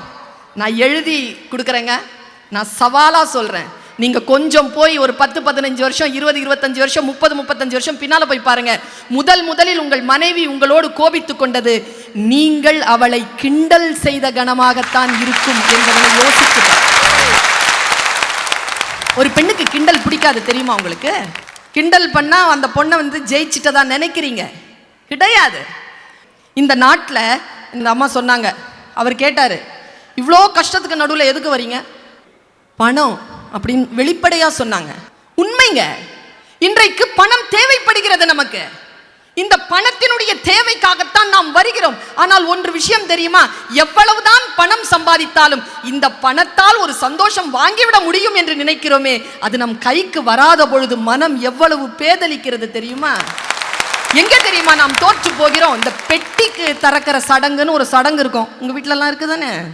ஊருக்கு போன உடனே எல்லாம் வரவேற்று முடிச்சிட்டு உங்க பெட்டியை திறக்கிறதுக்காக ஊரார் உறவினர்கள் எல்லாம் கூடுவாங்க. அந்த இடத்தில் தான் ஒவ்வொருவருடைய முகத்தில் இருப்பது அன்பா, எதிர்பார்ப்பா, பகையா என்று அறியக்கூடிய அந்த கணம் மனசு எப்படிங்க சிரிக்கும்? அடுத்தது 3 நாளுங்க. 3ஆவது நாள் சாயந்தரம் 6 மணி தாண்டுச்சினாலே பெரிய விஷயம். உடனே ஒரு கேள்வி வந்து சேரும். என்ன கேள்வி? அப்புறம் எப்ப கிளம்புறீங்க? எப்படி சிரிக்கிறது என்கிறேன் நான். மனம் கசகசத்து பிசுபிசுப்பில் இருக்கின்ற பொழுது இங்கிருந்து வாங்கிட்டு போன பர்ஃபியூம் அதை மாத்தலையே. எது என்று யோசித்து பார்க்கிறேன் நான். எந்த இடத்தில் சிரிக்க வேண்டுமோ அந்த இடத்தில் சிரிக்காமல், எந்த இடத்தில் அழ வேண்டுமோ அந்த இடத்தில் அழாமல், எந்த இடத்தில் மனம் நெகிழ வேண்டுமோ அந்த இடத்தில் மனம் நெகிழாமல் இருக்கக்கூடிய மனிதம்தான் தோற்கிறது. நான் சொல்லுகிறேன், வேடிக்கை மனிதர்களாக இருக்கிறோம் நாம். இதனால் தாங்க பாரதி சொன்னான், நெஞ்சில் உரமுமின்றி நேர்மை திறமுமின்றி வஞ்சனை சொல்வாரடி கிளியே வாய்ச்சொல்லில் வீரரடி. அச்சமும் பேதமையும் அடிமை சிறுமதியும் உச்சத்திற்கொண்டாரடி கிளிய ஊமை சனங்களடி என்று நம்மை பார்த்துதான். எங்கே பேச வேண்டுமோ அங்கே பேச வேண்டும், எங்கே பேசக்கூடாதோ அந்த இடத்தில் பேசக்கூடாது என்கின்ற வித்தை யாருக்கு தெரிகிறதோ அவர்கள்தான் வாழ்க்கையில் ஜெயிக்கிறார்களே தவிர எல்லாவற்றிற்கும் சிரித்துக் கொண்டு போகின்றவர்கள் மிகப்பெரிய குற்றவாளிகளாகத்தான் இருக்கிறார்கள் என்கிறேன் நான். சிரிப்பிற்கு இல்லை பஞ்சம், சிரிக்க வேண்டாம் என்று நாங்கள் சொல்ல இல்லை. ஆனால் எப்பொழுது எந்த இடத்தில் என்றுதான் நான் கேட்கிறேன். காலுக்கு செருப்பும் இல்லை, கால் வயிற்று கூழும் இல்லை. பாழுக்கு உழைத்தோமடா தோழா, பசையற்று போனோமடா, பாலின்றி பிள்ளை அழும், பட்டினியால் தாய் அழுவாள், வேலையின்றி நாம் அழுவோம் தோழனே, வீடு முச்சூடம் அழும் என்றானே தோழன் ஜீவா. அந்த வறுமை நிலைக்கு பார்த்து எப்படி நான் புன்னகைத்து விட்டு போக, அடுத்ததாக என்ன செய்ய வேண்டும் என்கின்ற சிந்தனை நமக்கு இருக்கிறதா? நான் ஒன்று சொல்றேங்க, சிரிச்சிட்டு போறது அப்படிங்கிற ஒரு விஷயத்திலிருந்து நின்று எந்த இடத்தில் நாம் சிந்திக்க தொடங்குகிறோமோ அப்பொழுதுதான் அந்த சிரிப்பு சாஸ்வதமாக இருக்கும். அந்த சிரிப்பு அப்பொழுதுதான் நிலை பெற்ற நிலையிலே இருக்கும். இன்றைய இளைஞர்கள் மீது வைத்திருக்கக்கூடிய மிகப்பெரிய குற்றச்சாட்டு என்ன தெரியுமா? அவர்களுக்கு எது நகைச்சுவை எது விழிப்புணர்வு என்று தெரியவில்லை. எங்கே சிரிக்க வேண்டும் எங்கே சிரிக்காமல் சீரியஸா இருக்க வேண்டும் என்கின்ற அந்த வித்தை தெரியலைங்க. இந்த சமூகத்தில் சில விஷயங்கள் நடக்கின்ற பொழுது தோழர்களே, உறவுகளே, ஏன் என்று நீங்கள் கேளுங்கள். தமிழுக்காக குரல் கொடுத்தார் மீராமா. இந்த நிகழ்ச்சி தொடங்குகின்ற பொழுது இந்த நிகழ்ச்சியினுடைய இயக்குனர், நான் ஒரு தமிழை பயிற்றுவிக்கக்கூடிய பணியிலே இருக்கக்கூடிய ஒரு தமிழ் ஆசிரியர், அவர் சொன்னார் நம் குழந்தைகளுக்கு நாம் தமிழ் சொல்லிக் கொடுப்போம் என்று சொன்னார். கொஞ்சம் யோசிச்சு பாருங்க, நம்ம சமூகத்தை விட்டு நம்முடைய மொழி அப்புறப்படுத்தப்பட்டு கொண்டு இருக்கிறது என்கின்ற அந்த விபத்தான செய்தி தெரியுமா நமக்கு? அதனால் தான் மீரா அம்மா சொன்னார் தமிழை காப்பாற்றி விடுவோம் என்று சொன்னார். லண்டன்ல நடந்த விஷயங்க, அம்மா அப்பா குழந்தைய விட்டுட்டு எங்கேயோ வெளியில போயிருக்காங்க. அவங்க அம்மா குழந்தைகளுடைய பாட்டி அவங்கள சந்திக்க வந்திருக்காங்க. திடீர்னு வீட்டில் இருந்து ஃபோன், அவங்க வீட்டுக்கு போறதுக்குள்ள அந்த பாட்டி இறந்து போயிருக்காங்க. அவங்க உடனே டாக்டருக்கு ஃபோன் பண்ணியிருக்காங்க. வந்து பார்த்துட்டு சடன் ஹார்ட் அரெஸ்ட் ஆகிருக்கு, கார்டியாக் அரெஸ்ட், இறந்துட்டாங்க. அந்த குழந்தைகிட்ட கேட்குறாங்கங்க, நான் இதை இந்த மன்றத்தில் பதிவு செய்கிறேன். அந்த குழந்தைகிட்ட கேட்குறாங்க, இப்போ தெரியுமா வெளிநாட்டில் இருக்கக்கூடிய தமிழ் குடும்பங்களில் நடக்கக்கூடிய விஷயம் என்ன தெரியுமா? நாம் தமிழ் பேசினோம், குழந்தைகள் தமிழ் பேசின. இன்னைக்கு என்ன தெரியுமா? நாம் தமிழில் பேசுகிறோம், அந்த குழந்தை ஆங்கிலத்தில் தான் பதில் சொல்கிறது. அதற்கு தமிழில் பதில் சொல்ல தெரியவில்லை, வேணும்னு சொல்லல, தெரியல. இப்ப வரக்கூடிய ஜெனரேஷன், அடுத்த தலைமுறை எப்படி தெரியுமா? பேசுவதை கூட புரிந்து கொள்ள முடியவில்லை தமிழை. அந்த அபாய நிலைக்கு நம்முடைய சமூகம் நகர்ந்து கொண்டிருக்கிறது. அந்த குழந்தை கிட்ட கேட்டாங்க, what happen to your grandma?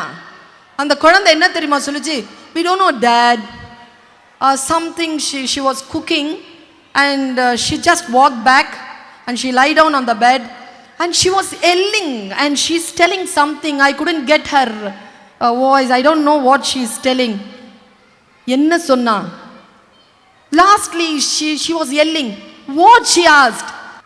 Something she asked, she is yelling, தண்ணி தண்ணி. இறக்கும் போது அந்த தாய் தன் பேரனிடத்தில் ஒரு வாய் தண்ணீர் கேட்டிருக்கிறாள். தன்னுடைய பாட்டி கேட்பது தண்ணீர் என்று தெரியாமல் பார்த்து கொண்டே தண்ணீர் கூட வார்க்காமல் அந்த பாட்டி இறந்து போனார் என்பதுதான் நம்முடைய சமூகத்திற்கு வந்து சேர்ந்திருக்கக்கூடிய மிகப்பெரிய விபத்து. தாய்மொழியை இழந்து வருகிறோம் நாம். எப்படி சிரிக்க சொல்லுங்கள்? செத்துக்கொண்டிருந்தேன், யாரோ என் தாய்மொழியில் பேசினார்கள், எழுந்து கொண்டேன். இன்று ஒரு ரஷ்ய கவிதையை நான் படித்தேன். நாம் கலாச்சாரத்தை இழந்திருக்கிறோம், நம் மொழியை இழக்கிறோம், நம்முடைய உறவுகளை இழக்கிறோம். நாகரிகம் என்கின்ற பெயரிலே கொண்டாட்டங்களை தான் நாம் முன்வைக்கிறோமே தவிர கலாச்சாரத்தை தூக்கி பிடிக்கக்கூடிய சூழல் இன்றைக்கு இல்லாத பொழுது இதை பார்த்து ரௌத்ரப்படுகிறேன் நான். சினம் என்பது வேறு, ரௌத்ரம் என்பது வேறு. சினம் என்பது தனி மனிதனுடைய சுயநலத்தால் வரும் இழி உணர்வு. ரௌத்ரம் என்பது பொதுநலத்தின் பால் வரக்கூடிய விழிப்புணர்வு. விழிப்புணர்வுடைய உச்சத்தில் நின்றுதான் நாம் இந்த சமூகத்தை பார்க்க வேண்டுமே தவிர சிரித்துவிட்டு எல்லாவற்றையும் கடக்க கூடாது என்று சொல்லிக்கொண்டு வாய்ப்பளித்தமைக்கு நன்றி பாராட்டி விடைபெறுகிறேன். நன்றி, வணக்கம். இப்போ இறுதி கட்டத்துக்கு வந்துட்டோம். ரெண்டு பேர் பேசினதுமே பிரமாதமாக இருந்தது. எனக்கு இப்போ அதாவது என்னன்னா, குத்தவாளி கையில் தீர்ப்பு சொல்ல கொடுத்துட்டீங்க நீங்கள். நீதிபதி கேள்வி கொடுத்தா பரவாயில்ல. நான் வந்து சிரிக்க வைக்கிறவன். என்னை வந்து இங்கே உட்கார வச்சு சிரிப்பு தான் நான் மட்டோன்னு சொன்னேன்னா அடுத்த வாரட்டி ட்ராமாவுக்கு என்னை கூப்பிட மாட்டீங்க நீங்கள். ஸோ அதனால் நான் வந்து தேர்ட் பேர் உங்களுடைய ஓட்டை நான் பார்க்குறேன். நான் பார்த்த வரைக்கும் நீங்கள் ரொம்ப பயங்கரமாக ரசித்தது வந்து ரொம்ப பிரமாதமாக. அஃப்கோர்ஸ் பிரவீன் சுல்தான் அம்மா பேசுச்சு, அவங்களாம் பேசுச்சு, நீங்கள் ரொம்ப ரசிச்சிங்க இல்லைன்னு சொல்லலை. பட் ரொம்ப சந்தோஷமாக அவங்க மனக்கவலை மறந்து இருந்தது வந்து டெஃபினட்டாக இந்த சிரிப்புரா நீ பேசுறச்சு தான்.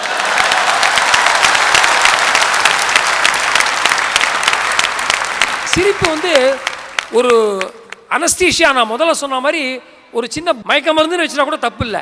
டெஃபினட்டாக இன்றைக்கி நீங்கள் ஆடியன்ஸ்லாம் மனசை விட்டு இந்த ஒரு வெள்ளிக்கிழமையில் நல்லா நீங்கள் வந்து சந்தோஷமாக இருக்க வேண்டிய இந்த ஒரு ஹாலிடேயில் இங்கே வந்து உட்காந்துருக்கீங்கன்னா அது காரணம் யாருன்னா புலவர் ராமலிங்கத்தோட பேச்சு கேட்டு அவ்வளோ சந்தோஷப்பட்டீங்க.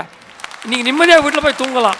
ஸோ நான் தேர்ட் பேர் தீர்ப்பை வச்சுன்னு பார்க்குறச்சே எனக்கு என்னமோ வாழ்க்கையில் சிரிப்பு தேவைன்னு எனக்கு தோன்றுறது. இப்போ நீங்கள் நகைச்சுவை நீங்கள் பார்த்தீங்கன்னா நகைச்சுவை வந்து ஒரு ப்ராப்ளத்தை சால்வ் பண்ணாதுங்கிறத நானும் ஒத்துக்கிறேன். டெஃபினட்டாக மறக்கடிக்க செய்யும். ஏன்னா நகைச்சுவையால் காரியங்கள் சாதிச்சுக்கலாம், தீர்க்க முடியாத காரியங்கள் சாதிச்சுக்கலாம். இதுக்கு ஆதாரம் வந்து புராணத்துலேயே ஆதாரம் இருக்குது. மகாவிஷ்ணு வந்து சிவனை பார்க்கறதுக்காக கைலாசத்துக்கு போனாராம். இது புனைக்கதையாக கூட இருக்கலாம். அவர் கையில் இருந்த அந்த சக்கரத்தை வாங்கி பிள்ளையாரை முழுங்கிட்டாராம். பிள்ளையார்கிட்டேருந்து எப்படி அந்த சக்கரத்தை வாங்கிறது என்னெல்லாமோ வேடிக்கை சொல்லி பார்த்துருக்கார். மிரட்டவும் முடியாது, ஏன்னா பெரிய வீட்டு பிள்ளை, சிவனோட பிள்ளை.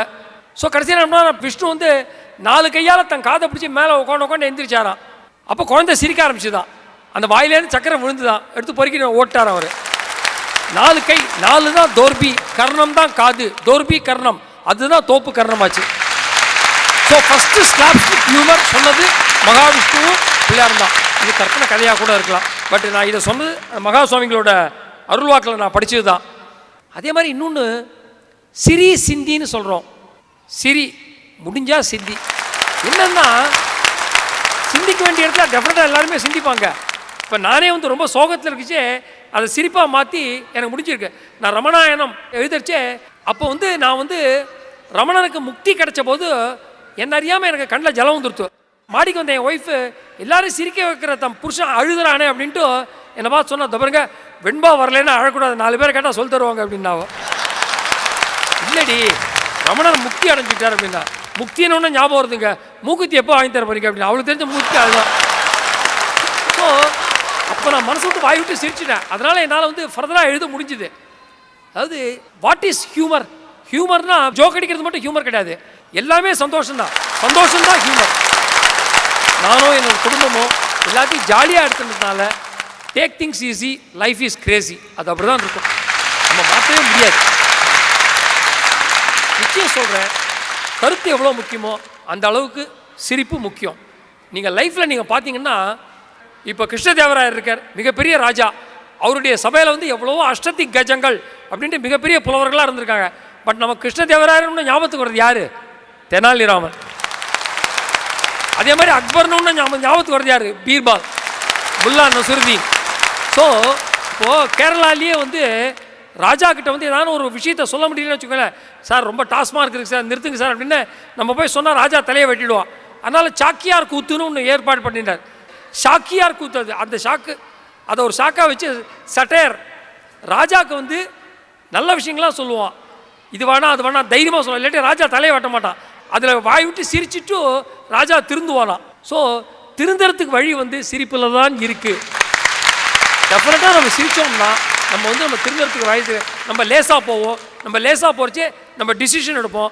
இந்த ப்ரீத்திங் டைம் அப்படின்னு சொல்கிறோம் இல்லையா, அந்த ப்ரீத்திங் டைம் கிடைக்கணும்னா laughter is very very important. But அவங்களுடைய ரௌத்ரமும் பழகணும், நிச்சயம் அந்த ரௌத்ரமும் இருக்கணும், நிச்சயம் இருக்கணும். சும்மா எல்லாத்தையுமே கேனத்தனமாக சிரிப்பாக எடுத்துன்னு போகிறது வந்து அதுக்காக அவர் சொல்ல வரல. அவர் டெஃபினட்டாக நம்ம வந்து வேடிக்கையாக எடுத்துட்டோம்னா லைஃப்பில் வந்து டெஃபினட்டாக நம்ம வந்து வி கேன் சால்வ் ப்ராப்ளம். என்னுடைய ஐயா அம்மா அம்மம்மா மாமியார் மாட்டுப்பண் தகராறை பற்றி நான் ட்ராமா, அதுக்கு வந்து காத்தாடி ராமூர்த்தி நடித்தார். அந்த ட்ராமாவில் வந்து மாமியார் மாட்டுப்பண்குள்ளே சண்டையை உண்டாக்கி இவன் நடுவில் குளிர் காய்வான் சௌரியமாக. அவங்க 2 பேரும் சேர்த்து வச்சாலும் கூடாது, 2 பேருக்குள்ளே சண்டையை உண்டாக்கு, நீ எப்போ தான் சௌக்கியமாக இருக்கலாம் அப்படின்ட்டு. இது ஒரு ஸ்ட்ராட்டஜி, அவ்வளோதான். அதான் அவன் பண்ணாவன். என்னுடைய ட்ராமாவை பார்க்க வர மாமியார் மாட்டுப்பண் 2 பேரும் இந்த ட்ராமாவை பார்த்துட்டு இந்த சின்ன விஷயத்துக்காக நம்ம சண்டை போடுறோம் அப்படின்னு சந்தோஷமாக திரும்பி போவாங்க. ஸோ அதனால் சிரிப்பு வந்து ஒரு முக்கியமான ஒரு விஷயம். இப்போ அவர் சொன்னார் அந்த டயபிட்டிஸை பற்றி கேட்குறது. டயபிட்டிஸ்க்கு மருந்து வந்து இன்சுலின். அதே மாதிரி நம்ம உடம்புல வந்து இந்த உம்னா மூஞ்சியாக இருக்கிற டயபிட்டிஸ்க்கு இன்சுலின். நல்ல விஷயங்களை நம்ம சொன்னோம்னு வச்சுக்கோங்களேன், டெஃபினட்டாக உங்களுக்கு டயபிட்டிஸ் வரவே வராது. அண்ட் நம்ம ஆரோக்கியமாக இருக்கலாம். ஆரோக்கியத்துக்கு இருக்கிறதுக்கு என்ன வழி? அந்த கேள்வியிலே பதில் இருக்குது. யோக்கியமாக இருந்தால் ஆரோக்கியம். வாய் விட்டு சிரிச்சா நோய் விட்டு போகும். இது வந்து ஒரு பெரிய தாரக மந்திரம். அது அந்த விஷயத்தை எனக்கு என்ன தோன்றது, சிரிப்பாக வாழ்க்கையை நடத்திட்டோம்னா நம்ம சந்தோஷமாக ஆரோக்கியமாக இருக்கலாம். ஸோ எனது ஓட்டு, என் ஒரு ஓட்டுனாலும் இவங்க ஜெயிச்சிட போகிறதில்ல, உங்கள் எல்லாருடைய ஓட்டுனால தான் இவங்க ஜெயிக்கிறாங்க. ஸோ என்னுடைய ஓட்டையும் போட்டு நான் வந்து இந்த அணிக்கு எனக்கு எதையும் கொடுக்கல. இந்த அணிக்கு நான் நீங்கள் கைதட்டிட்டீங்க, நீங்கள் கொடுத்துட்டீங்க. இந்த கல்யாண மாலை நிகழ்ச்சியில் இதில் வந்து சிரிப்பு முக்கியமா, சிரிப்பு முக்கியம் இல்லையா அப்படிங்கிறத விட ரொம்ப முக்கியம் என்னென்னா கல்யாணம் ரொம்ப முக்கியம். கல்யாணம் ரொம்ப ரொம்ப முக்கியம். ரொம்ப வேடிக்கை சிரிப்பாக சொல்லணும்னா சொல்லுவாங்க. என் ஃப்ரெண்டை கேட்டேன், ஒரு 10-15 வருஷம் கழிச்சு மீட் பண்ணேன். மச்சான் நல்லா ஞாபகம் இருக்குடா, கல்யாணம் ஆன புதுசாக ஒய்ஃபை நீ எங்கே ஹனிமூனுக்கு எங்கே ஆயிடுச்சுன்னு போனா? காஷ்மீர் இருக்குடான்னு. இந்த வருஷம் எங்கடா ஆயிடுச்சுன்னு போகிறேன், அவளை போய் ஆயிடுச்சுன்னு வர போகிறேன்டா அப்படின்னா. அதனால் சிரிங்க, சிரி சிந்தி, சிந்திக்க முடியலன்னா சிரி, மேலும் சிரி.